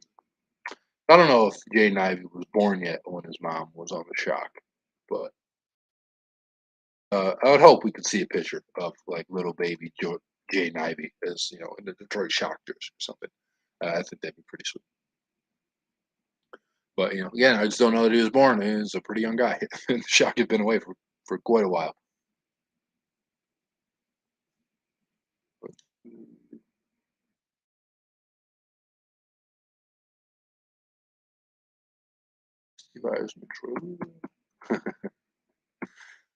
man, so like I know I already sent some ricochet shots at him. I'm part of the problem, but with with Troy Weaver putting on the master class he's putting on right now, Al Avila is out here getting just slammed on social media. Getting compared to obviously Iserman, Brad Holmes, Troy Weaver, and then we have Al Avila.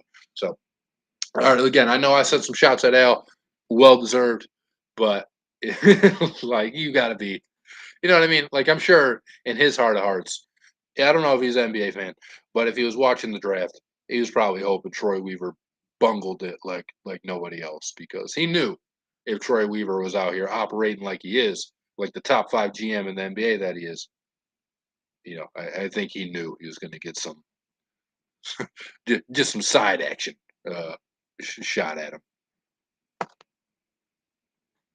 There's Wendell Moore Jr. I actually like Wendell Moore Jr. a lot. He's a guy who I was hoping again might be in play for the Pistons at 36, but obviously that's not what happened.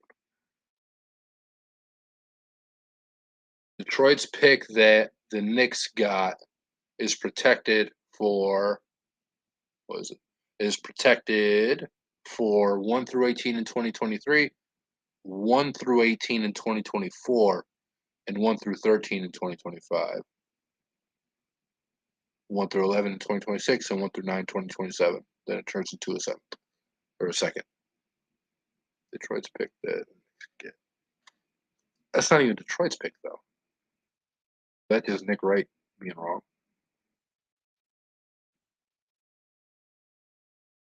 He didn't give up on future first, did we? I didn't think so. Maybe I missed that part of the Knicks trade. I did not think that. Oh, okay. So he did. So we gave up a protected first rounder to the Knicks. And it is 1 through 18 protected. So unless the Pistons are a top 10 team in the NBA next year, then we will be picking in the first round again. That makes sense.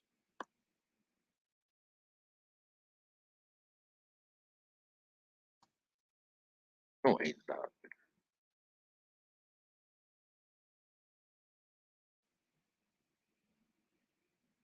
So according to James Edwards, the Pistons are very excited for Cade, Ivey, Bay, Stewart, and Duren core. And who would not be? Because that is, again, 6 really good young players? We have Cade, Ivey, Bay, Stewart, Duren. Cade, Ivey, Bay, Stewart, Duren. Okay, 5. Yeah, that's a crazy collection of 5 young players to have. And 2 of them are projections, right? We have no idea what Duren or Ivey are going to be in the NBA because they haven't played a series in the NBA yet. They haven't stepped foot on the NBA court, but they're pretty. I don't know. They seem like they're going to be pretty good, and my guess is at least one of them is going to be pretty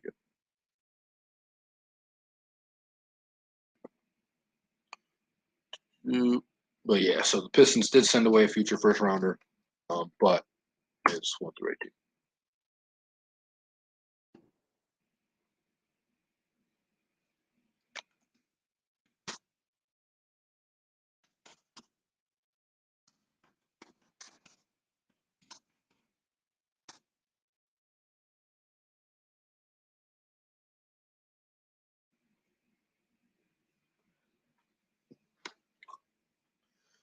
Yeah, I don't know that any of these protections are going to work, or honestly, might even be in play.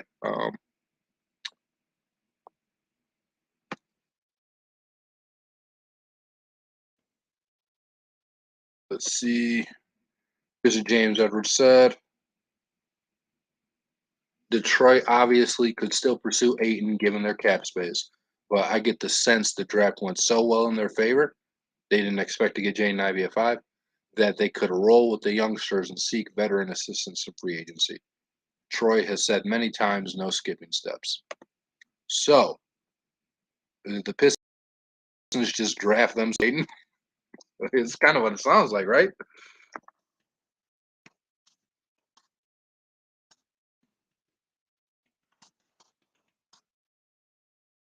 I don't.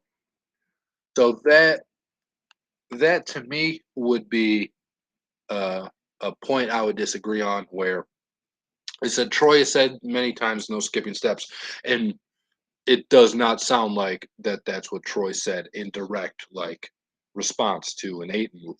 But I don't think Ayton would be skipping a step at all. He would obviously make your team better, but at some point your team has to get better. And I think Ayton fits in right with the Pistons timeline. He's 23 and he's been in big playoff games. I don't know if you want to say, oh, he's a veteran yet, but this dude's played in the finals. He's played in the conference finals. He's been on teams that have won 60 plus games, 64, or whatever the Suns won this year. And I don't know. To me, that's kind of the perfect guy to add, honestly. He has a guy who, of course, knows how to win and is still young and fits your timeline. So it's not like you're kicking him out. Like when Detroit signed Jeremy Grant, that was one of the main things I said was Jeremy Grant is not going to be here when the Pistons are good. The Pistons need way more than Jeremy Grant, and Jeremy Grant's already at the time. I think he was only like 25, um, but it was only a 3-year deal though, right? So it was 20, probably is his what 26, 27, 28 birthdays would be in Detroit or whatever. So I thought at the time this is not a move really for the future. It's a move to see if you can up the trade value of Jeremy Grant and then ship him away because the Pistons weren't going to be good enough in the 3 years Jeremy Grant was here to win, and I think Jeremy's going to be 28 or 29 at the end of his contract.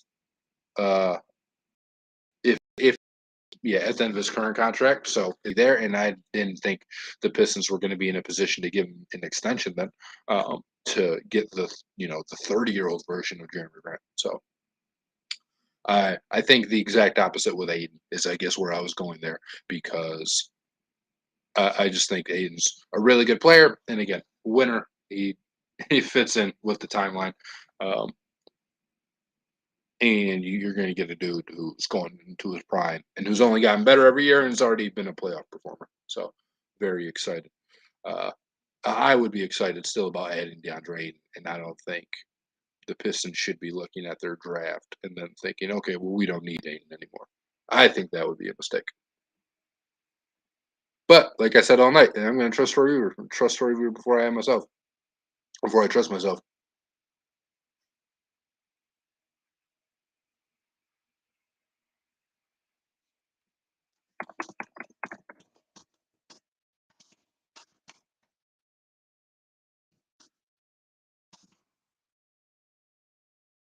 Another thing from James Edwards, and again, man, like I said, if you're a Pistons fan, make sure you're following James Edwards on Twitter because this is where you're going to get a lot of news. The Pistons are having discussions about moving number 36 per sources. Nothing concrete though, but it doesn't say moving up or moving down.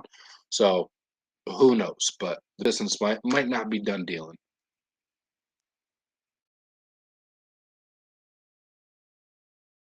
So let me see.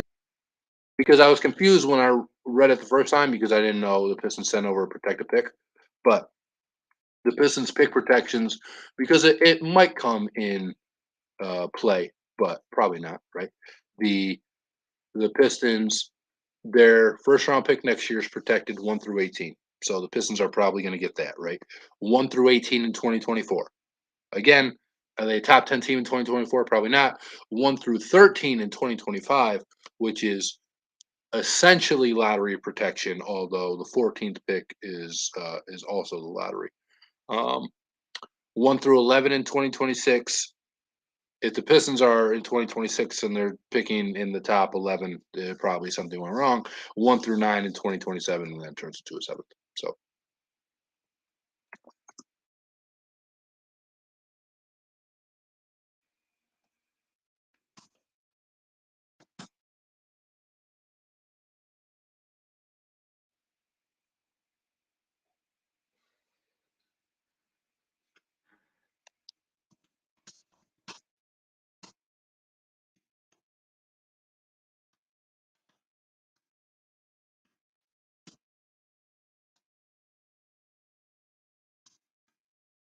uh,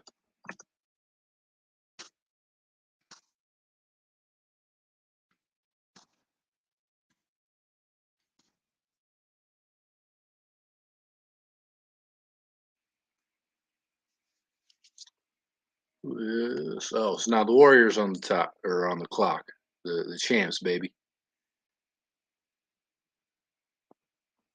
See who they get. Pick up Max Christie. Make my man a champion. Oh, that's not who they pick. Well, you just spoiled it for me.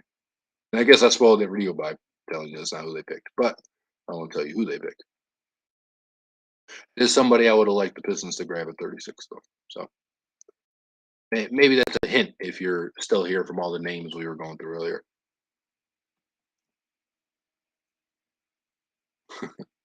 It's Kendrick Perkins trying to pronounce the names in the draft.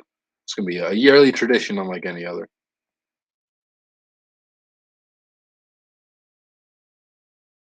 And all right, so there's a couple things from what the Pistons have already moved. or what the Pistons have already done tonight.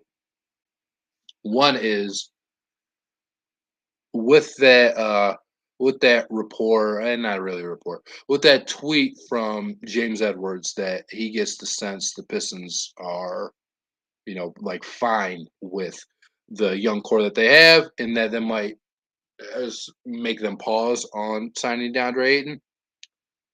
Did the Pistons just draft themselves out of the DeAndre Ayton sweepstakes because they got Ivey, they got Duren, and they think they can move forward with that? Or, and you still have Isaiah Stewart who plays the five as well. And does Jaden Ivey mean anything for Killian Hayes? The only reason I would ask that is when the Pistons drafted Killian Hayes, they obviously hoped he was going to be a starter, right? You don't take a guy at number 7 expecting him to be like a career backup.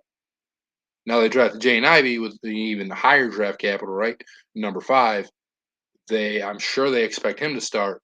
And Ivey is a guy who, fair or not, Killian's dealt with injuries his first 2 years and has, struggled, played well at points, but overall mostly struggled because he's been just hurt. Are the Pistons cool with keeping, I guess, Killian Hayes as just a backup guard? Because if the Pistons do, what they want, then I think Ivey is going to be the starter, and I think Ivey's a better fit for what the Pistons want to do than Killian as well. And Killian is, to me, Killian's still good. I still think you can keep Killian Hayes as a backup guard.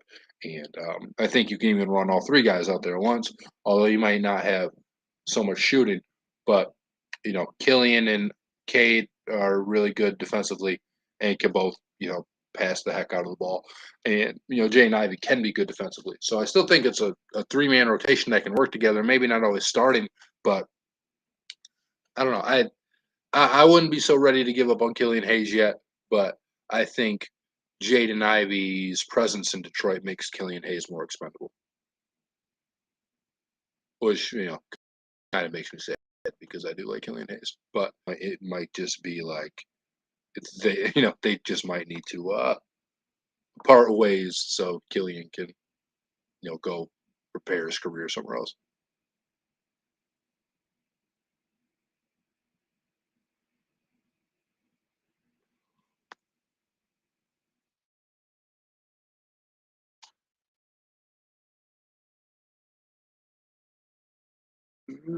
Another guy is about to go. The Rockets are about to pick somebody who I would like the Pistons to take at 36. So now again, those players that we mentioned are just getting crossed off.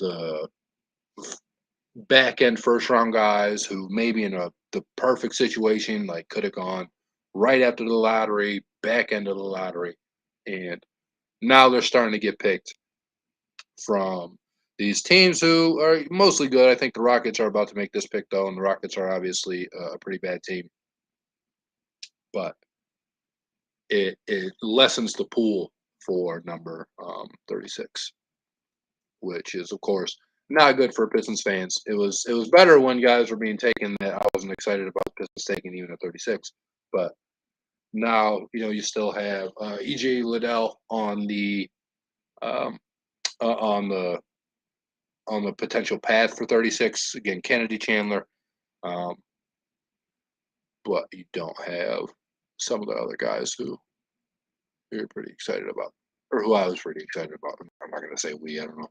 I don't know who you guys are excited about, but Jaden Hardy, EJ Liddell, Kennedy Chandler. Um, again, Andrew Nemhard, I would like at 36 as well.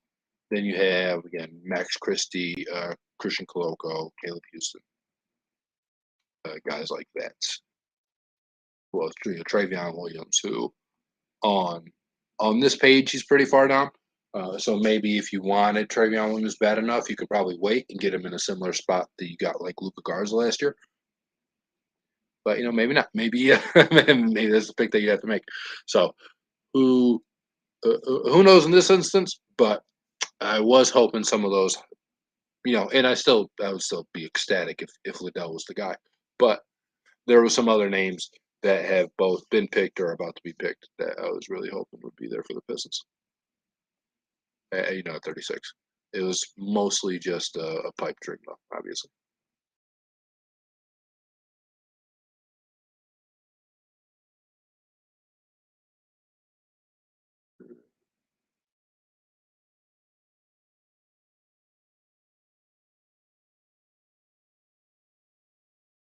What am I keeping an eye on? Oh, expect what? Okay, gotcha. I thought team was trying to trade with the Wizards, but that is not what that. Yeah, man. Do you guys think that Killian Hayes is more expendable now that Jaden Ivey's here, or do you think that the Pistons, now that they have Stewart and Jalen, need DeAndre Ayton? Uh, I don't think either of those things is necessarily true. I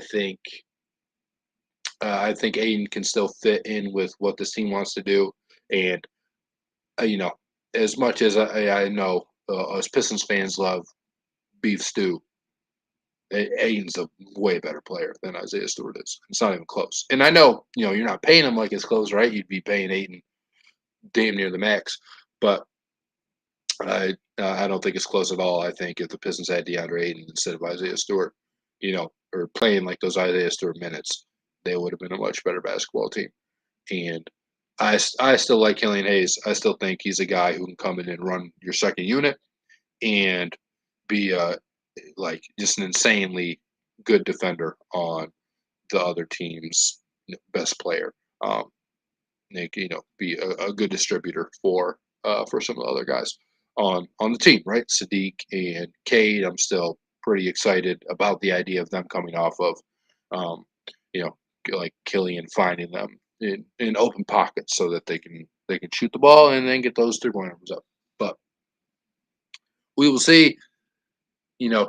Killian is obviously a Troy guy. All these guys now are Troy Weaver guys, and we'll see. Hopefully, or at least to me, hopefully, Troy has as much confidence in Killian as I still do. But like I said, and I continue to say on this podcast,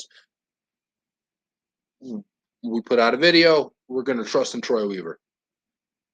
Tonight has only amplified those feelings. I'm going to trust whatever Troy Weaver wants to do because he is an amazing general manager, top 5 in basketball, and whatever he wants to do, he's good. I'm good with. If he thinks Killian is garbage and needs to be moved, then sayonara.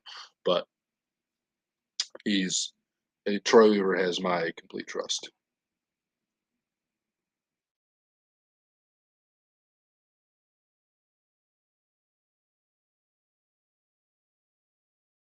And yeah, man, like Killian Hayes, he's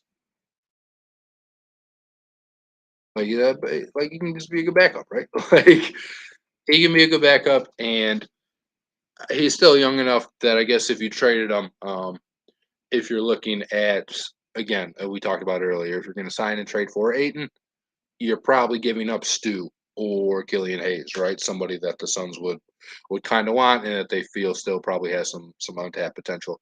And if the Pistons are going to make any trade and try and bring not even necessarily like a star, but a star type player or whatever, that team is going to want some young asset back. And you're certainly not giving up Jaden Ivey. Uh, I guess they could give up Jalen Duren. It depends, obviously, how his rookie year would go. And of course, Kate Cunningham and Sadiq Bey are probably off the board at that point. Or if it's a real start, then you have Sadiq, and then you move Killian with them to try and acquire somebody.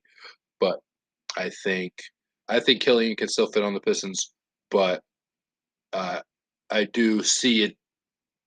I see a situation in Detroit as well where his days might end up being numbered. Mm,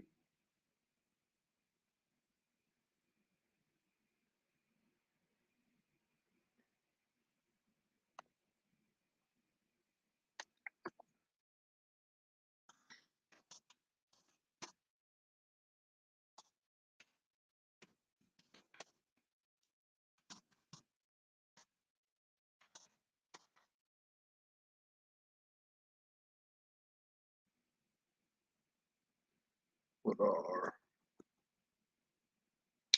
that was the end of the first round, or is this the end of the first round? It is. Yes. They picked 29, and then I think we know who's picked 30, right? Yeah.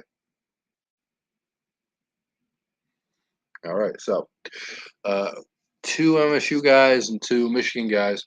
Yeah, Max Christie is no, yeah, he is. Max Christie, Gabe Brown, Marcus Bingham Jr. For the second round, although I don't think Bingham Jr. or Gabe Brown are going to get drafted. And then you have Musa Diabate and Devontae Jones and Caleb Houston from Michigan. So three apiece. But I think only Christie and Houston and Diabate have a shot at getting drafted. Peyton Watson, the last pick of the first round. 6'8" forward from UCLA to the Denver Nuggets. So Denver had a couple of these late first round picks, which um, again they're probably looking at guys for specialty reasons, and they're hoping at least one of these guys can come in and be a contributor next year and help them win a first round playoff series or something.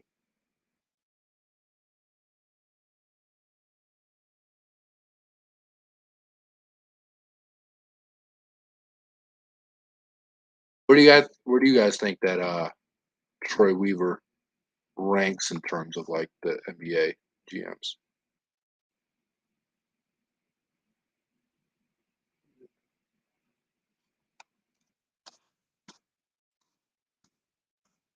Like I said, I don't say I think he's top five, but if you're going to really press me on it, I think I think Bob Myers, you have to say, is better. He just won all these bunch of championships. Um, that's kind of it, man. Like I think Presti's probably better. He certainly has a longer track record, but I don't know. Like he's just acquiring all these picks that he's not going to end up using. I mean, I liked his draft that he had this year. So again, I'm not even out here saying like the Thunder had a bad draft or anything. So yeah, you could probably put Presti up there. Although I don't I don't think I necessarily think that he's just this boy genius wonder kid that maybe everybody else does. Um, but he's still a really good GM. And then honestly, I think I have Troy. I'm not, and all these other guys who have like assembled super teams, who may have been real good for a couple years, but they didn't. They weren't able to get it done. Right? Daryl Morey again. Um, whoever the Grizzlies GM is probably pretty good. Grabbing Jaren Jackson Jr. Again, John Morant's a pretty easy pick, but even like Xavier Tillman, Desmond Bain, are good players, man. And it's tough, but honestly, I think Troy's top five, if not top three.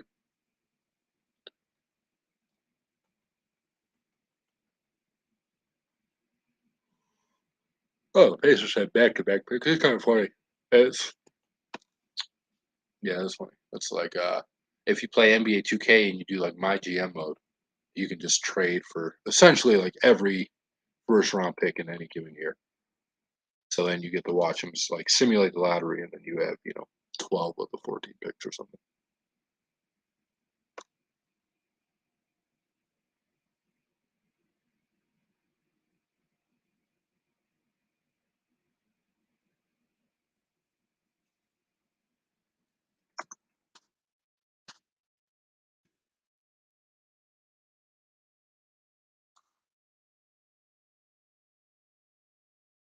So, so, so when could this Knicks pick come into play?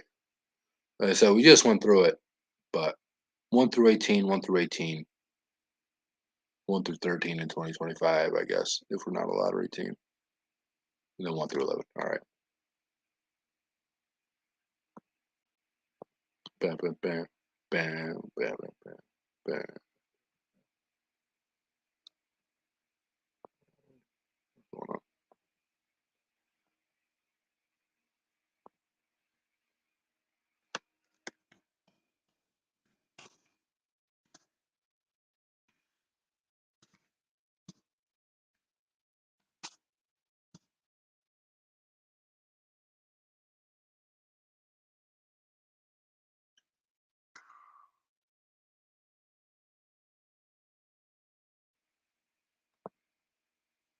Still.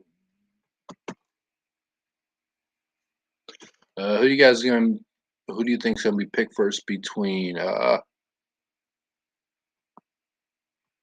Houston or Max Christie? Caleb Houston or Max Christie? There's obviously a NBA team named Houston, but let's get between there a little Wolverine versus Spartan rivalry.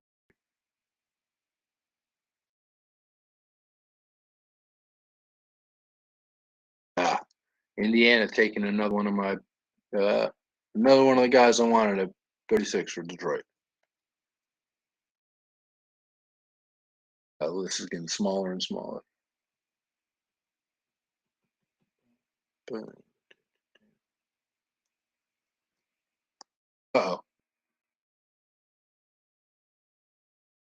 there we go. Well,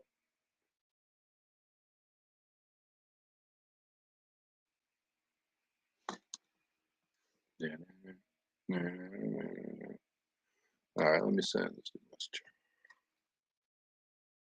That's how I help break news. That I don't want to spoil for you guys or anyone else in the group chat, but you gotta send it to him. So care.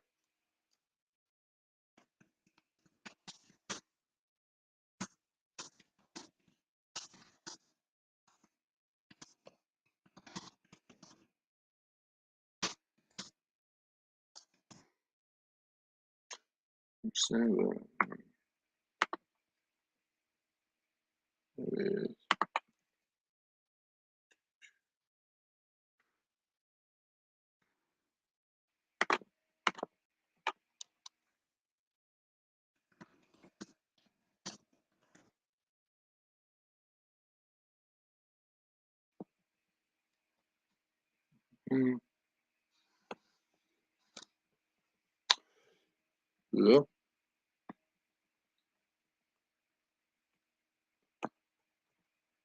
So yeah, who do you guys think gets picked first, Max Christie or Caleb Houston? Because I think those are really the only two guys in play between you know what I mean, like between Michigan and Michigan State.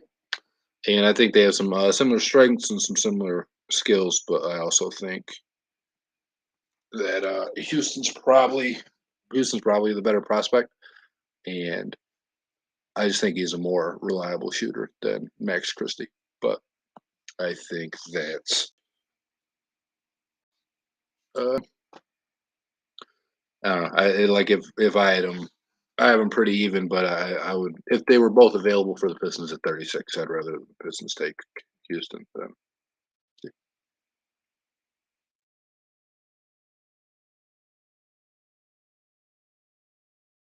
But the EJ Liddell Pistons dream is still alive. That's what I'm looking for at 36.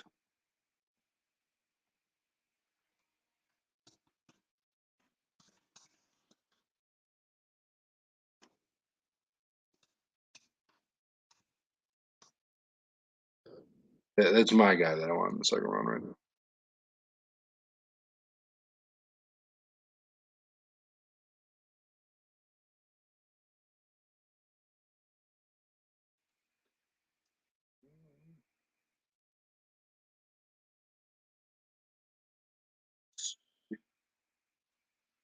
Yeah, I wonder, man. Do you guys want to? Do you guys care who the Pistons take at 36? Is there anybody you want like specifically on the board, or is it just another trust and Troy?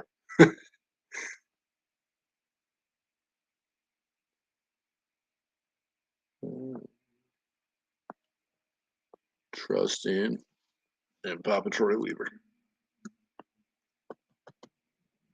because everything that it seems like everything he touches turns to gold.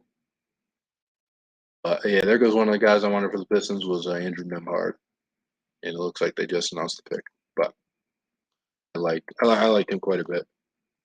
From Gonzaga, obviously you'd watch Gonzaga to see Chet Holmgren play, and then you'd be watching Nemhard. And on some nights, it's like, man, like is this guy actually the best player on the team? Him or Walker Kessler or somebody. But I like the Gonzaga team a lot, and even though I always tuned in for Chet, I thought they had some pretty good players on there, and I thought Nemhard was one of them. So when it was looking like he could be available, physics is pretty. I thought it would have been a nice pickup for him. But alas, now he's in our division, so we don't like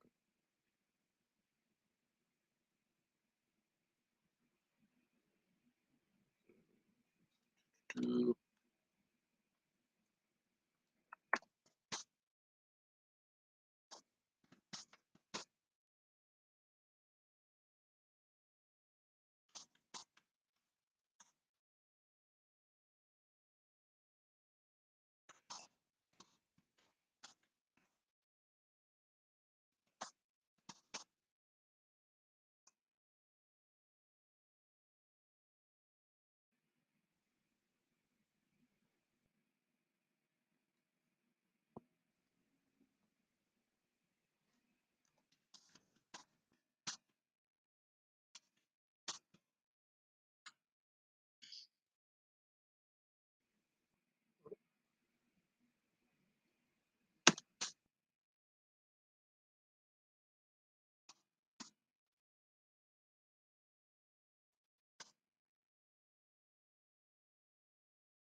Well, the Magic picked. Who are they going to have team up with Franz?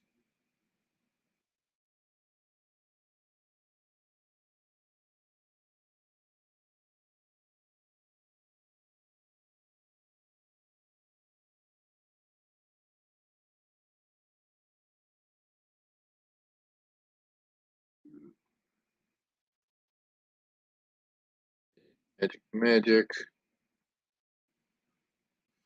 Oh wow, there you go. Oh, there goes Caleb Houston. Um, yeah, Caleb Houston, the Magic to team up with Franz Wagner. They obviously never got to team up at Michigan because Caleb was one and done, and Franz was not there. But it's the Magic out here poaching Juwan's guys, make a run at him at coach apparently.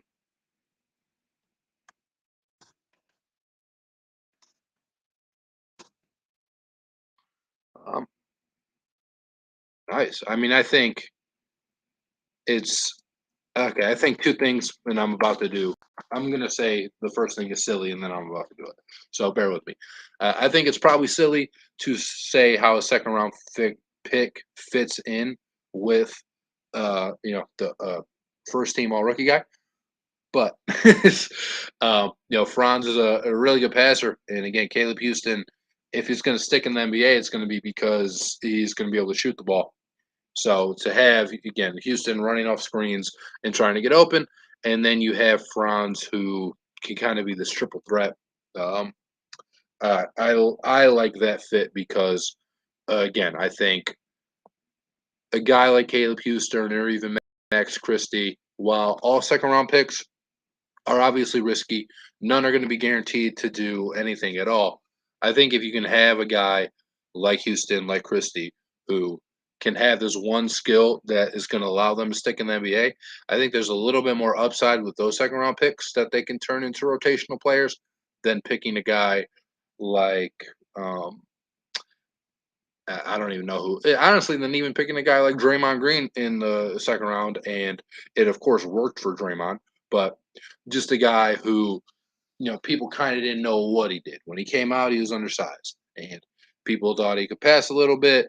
Nobody thought he'd be this all-time great defender that he was, but just a guy like that, where you see that with some second round picks too, where it's like, oh, he's probably a little small for his position, and he kind of does a little bit of everything, but he's not like he doesn't blow you away with anything. Um, whereas again, of course, it worked out for Draymond. So I think it was a bad example and a good example in that, what I said is that's probably a guy most teams don't look to pick, or is a higher risk for a second round pick than a guy like Christie or Houston, because they have one skill that you can look at and say, oh, like we can definitely use that on our team, and we can use that a lot. Um, so I do like the pick for the Magic, and I really would have liked the pick for anybody because I think Caleb Houston is a pretty good basketball player. Now he just adds to, and again, he's a really young team. Suggs is super young. Fultz is still pretty young. Obviously, Franz is young, and the Magic, Wendell Carter Jr. is pretty young as well, and it just adds to what the Magic are doing. The Magic last year, one of the things that I liked that they did with Franz was they knew they were going to be bad, so they played Franz like right away, and they played him a bunch. Not what the Pistons did with Cade. Obviously, it's a little bit different because Cade was hurt going into the year, but the Magic just threw Franz out there and said, "Okay, play, right? Learn, develop, make your mistakes, um, make your make your wild plays. Show us why we drafted you." And he's able to do that. And again, he's going to have way more leash as being the seventh overall pick or eighth pick, whatever he was, than Caleb Houston will in being the 32nd pick. But I think the Magic could still be in a position to do that again this year with Caleb Houston, and sort of like the Pistons did with Isaiah Livers last year towards the back end of the year. But another Michigan guy where it was just, okay, do this. We drafted you because we think you can be an NBA shooter. So go in there and shoot NBA basketballs, right? Try to make the shots, try to make the threes, show us that you can contribute in this way. So, that way we can keep you on the team and carve out another role for you here. And that is what I think the Magic are going to do, and I think that is a good strategy for or for Caleb Houston. And I think it benefits him to go there.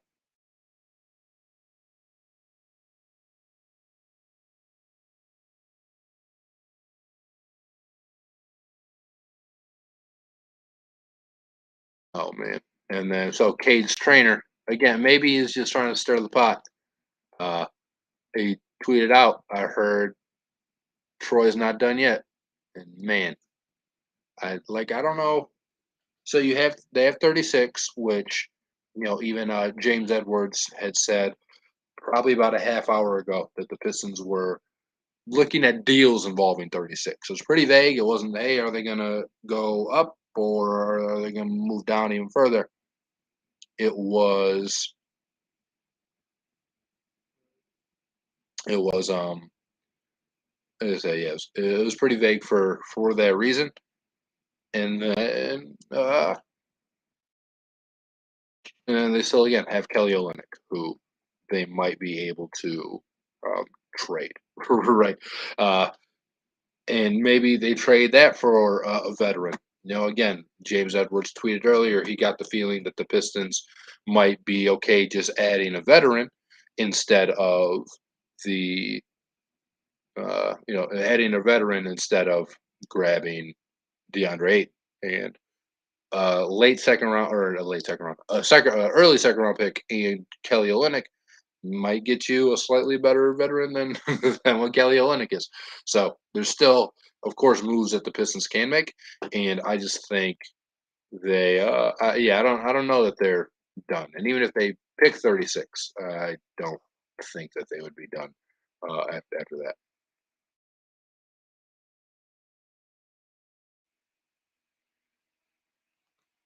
Mm.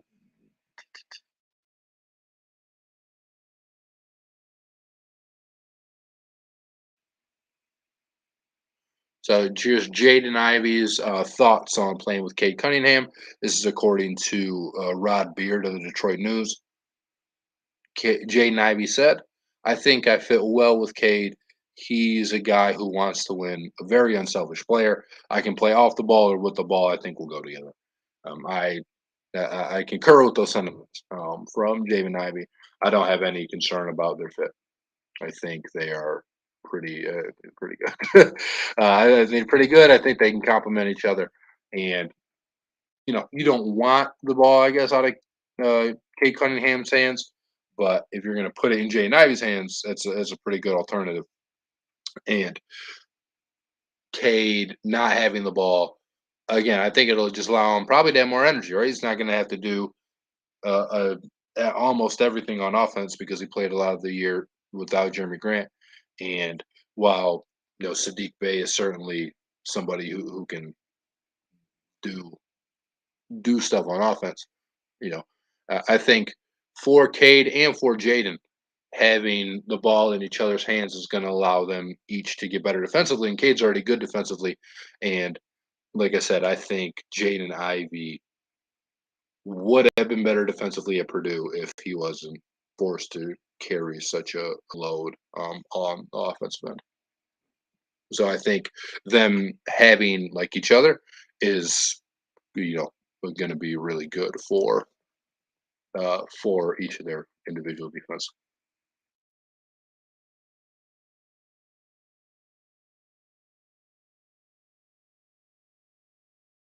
Oh, and the Lakers pick, it sounds like it's about to be in. So, and it is another guy I wanted the Pistons to pick at 36. So the Lakers swiped him up, and is us now. Or no, now the Pistons are technically on the clock, although it's not what it's saying on the TV.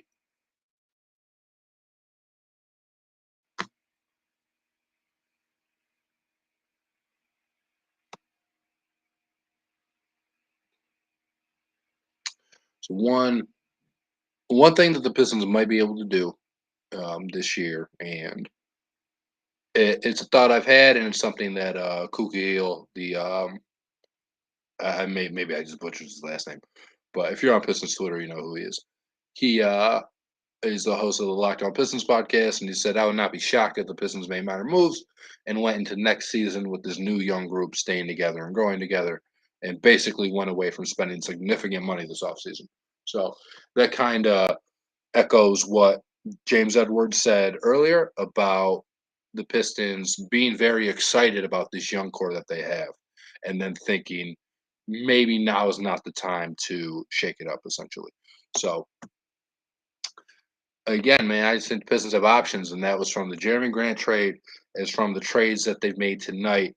That gives the Pistons the flexibility to do what they want. I think the Pistons believe that they are in a can't lose situation, and honest to God, I can't say that I blame them for that way of thinking, right? Because you have these super young guys that are amazing, or they at least they project like they can be amazing, right? We don't know that Duren and Ivey are amazing yet, but it's an amazing group of young guys to have together. And then we still have all this cap space. Where then if you go out and get a premier player, at least to me, and I think the Pistons probably still feel like this too, or at least there's some people in the front office that would, is you don't think that like, hey, we're accelerating this rebuild maybe too fast because you have Kate Cunningham. Like what Kate Cunningham allows you to do essentially is you take on a really good player and still be really good if that makes sense. Like you're not going to have you're not going to make a big giant free agent splash and then bring somebody to a place that nobody wants to play. You're bringing a star over, right? You probably use that term loosely with DeAndre Ayton.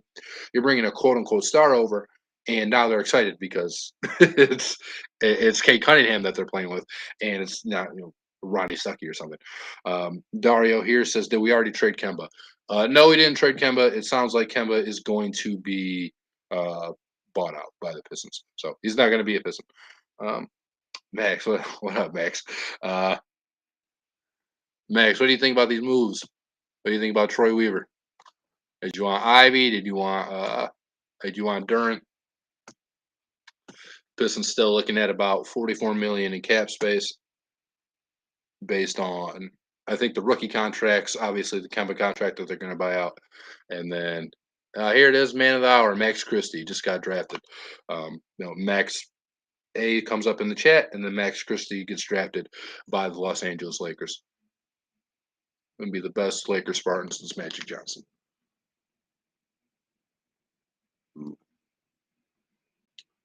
Yeah, so Christie and Houston getting drafted pretty close together, and again, I think they have some similar skills. Both both picks I would have liked to have with the Pistons at 36, but now our Pistons are on the clock, which is I think more interesting than either Christie or Houston getting picked where they did.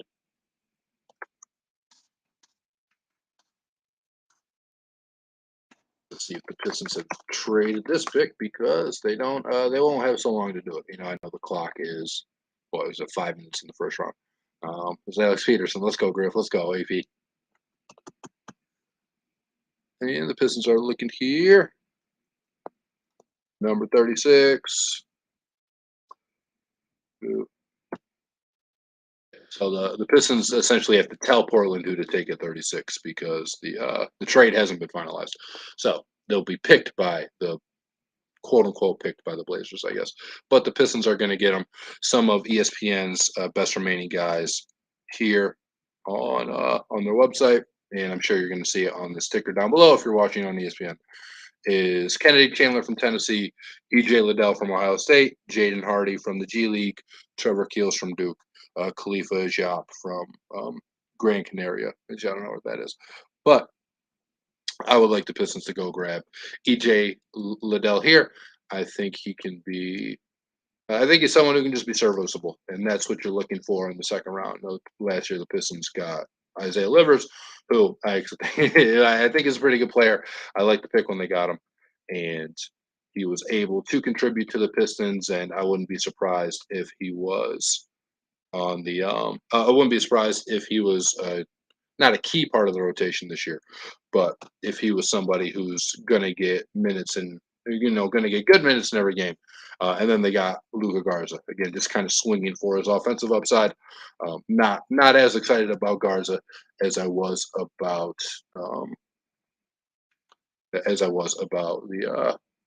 Livers. But that is not who they picked. Here it is, Gabriel Procada from Italy. Procida? Procada? Don't exactly know how you say his name. I wonder if it's somebody who's going to be coming over here, or if it's going to be like a draft stash like they did with Svi Mykhailiuk, and not bring him over right away. Thoughts on Ivey and Duren? I think they're probably already like the two most athletic guys on the Pistons, and I'm over the moon that Jaden Ivey came to the Pistons and that he fell to us. The Kings didn't take him. The Kings didn't trade him. Trade the pick so somebody else could take him.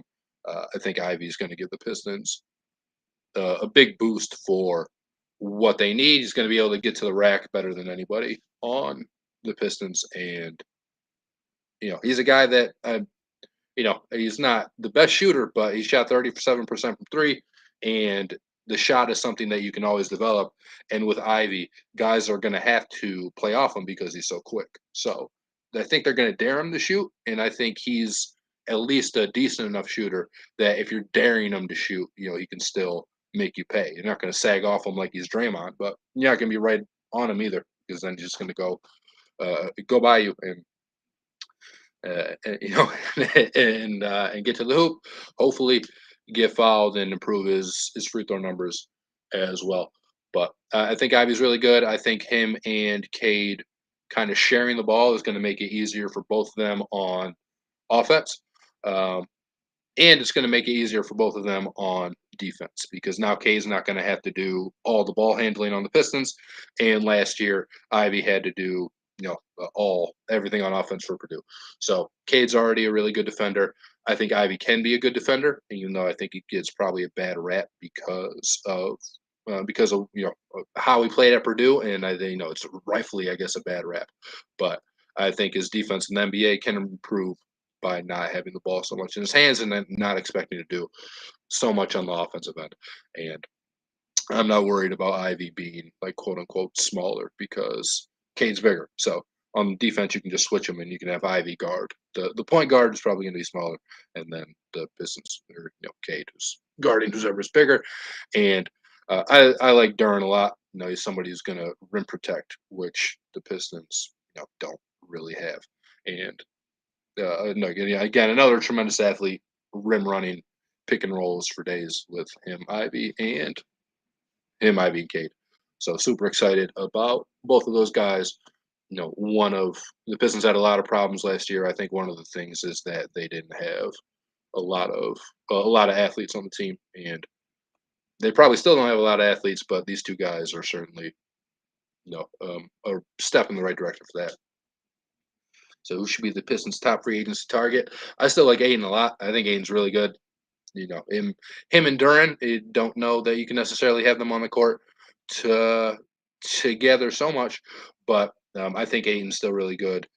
Bridges, I think, probably fits better with this team, but I think the upside is higher with Aiden than it is with Miles Bridges or a guy like Colin Sexton or Jalen Brunson or something like that. So I really like DeAndre Ayton still, and I think the Pistons can have a core of like Sadiq, Jalen Duren, Aiden, Cade, Jaden Ivey, even Isaiah Stewart. I think that's something that is, it should excite Piston fans because, if honestly best case scenario is you're probably moving a couple of them to get a better player, right? If all of them are so good, they're all going to want $20+ million contracts, and that's just not something I see the Pistons doing. I don't think Tom Gores, if he still owns the team at that point, is going to be wanting to pay the luxury tax for some of those guys. So I think hopefully you can get some of those guys to maybe try and swing a big trade for somebody else down the line, whoever is disgruntled. My guy Zion in New Orleans. Bring Zion here. But I do like Aiden. I think Bridges is probably a better fit though with this team. If you're going to go all in on like Jalen Duren. And the business pick.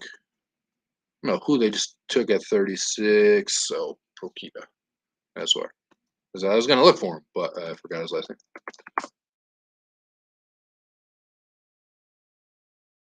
Let's see what NBA draft room is saying about Gabriel. I think that's probably how you pronounce his name. Gabriel. The 6'7" shooting guard who can shoot the three like that. Says here he's a set athlete as well. Good straight line speed. Oh, I'm all in. Heady player with good basketball instinct. This reading, he should be a top 10 pick. So what are the downsides? So he's a big guard who can shoot and has good basketball IQ. So what's the knock on him?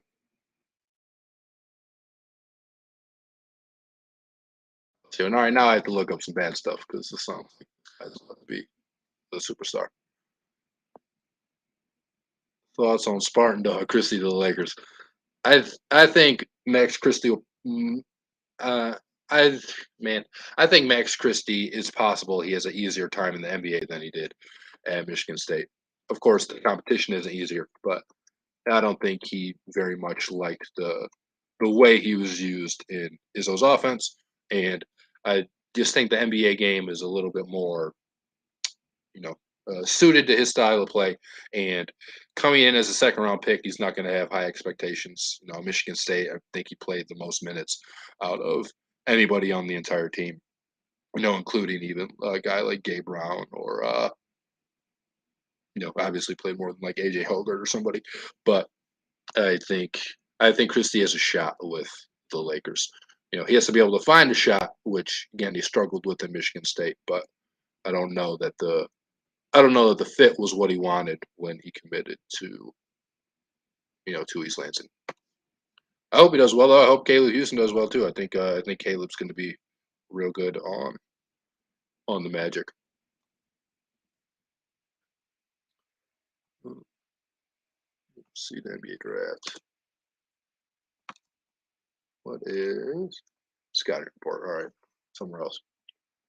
All right, I don't want to look up knocks on this guy, but the other thing was only all positives. So That's it.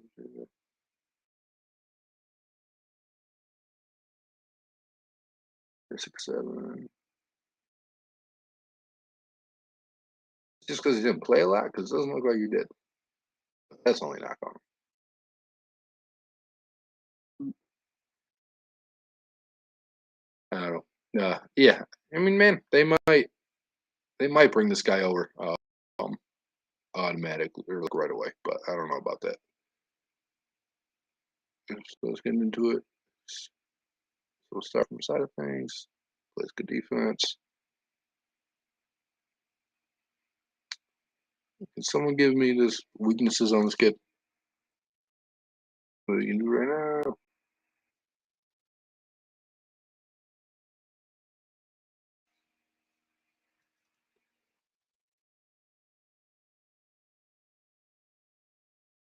Okay, so yeah, I guess he just didn't play a lot. It seems like the the knock on him. Oh, I didn't know anything about him before the draft, but I'm reading these two reports. I'm very excited that the Pistons, can take a swing on a 6'7" guy who can apparently shoot, defend, and is a good athlete. So that is the things I want my from my second round picks is just the upside and guys who can get. We talked about it a little bit earlier. Is for second round picks, we looked at Houston and Christie, Isaiah Livers last year, guys who had what you would think is like identifiable NBA skills. You're like, okay, I know that guy can probably at least shoot at an NBA level, so we're gonna let him come in, we're gonna let him shoot, and then that's it. And then we'll work on other parts of his game, but we're gonna get him confident in his shot and his whatever, so that way when he comes in, he knows he has a purpose and he can do it well. So if this guy is as good of a shooter as at least these two reports, if you want to call them that, are claiming, then I am all in on it. It seems like every team can use more shooting, and I just talked about Duren and Ivey being good athletes, and at least according to both this kid's a pretty good athlete as well. So if he ever sees the floor in Detroit, I'm sure I'll be happy about it. But yeah, I don't know if he's coming over or if he's going to be like a stash, like Shvi was, or not Shvi. We didn't draft Shvi, do we? Servetus, I think I'm thinking of Davidas Servetus.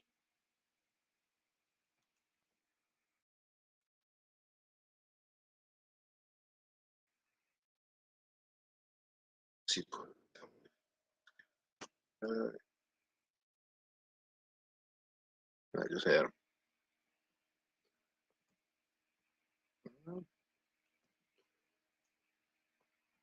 Is there anything else? Come on now.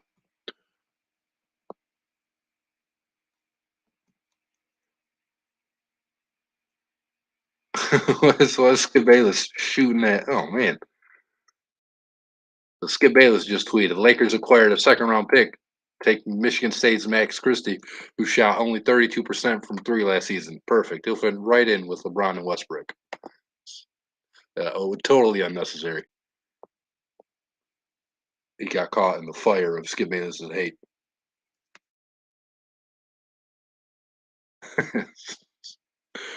That's insane. I didn't like Skip Bayless before, but come on, man.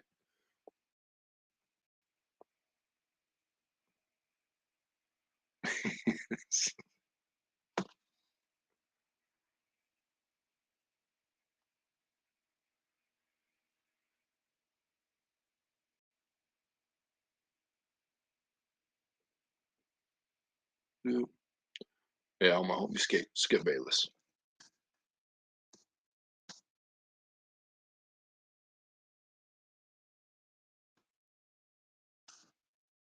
Yeah, Skip. Can't swear on this, but you guys know what I mean.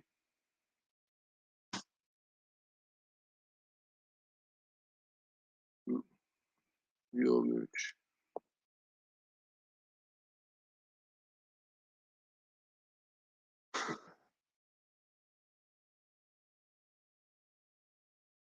She's a Lakers new pick, Max Christie. And this is videos of him dunking like an empty gym. Yeah, man. I think that's what people need to get away. Here's James Edwards, the Pistons' 36th pick.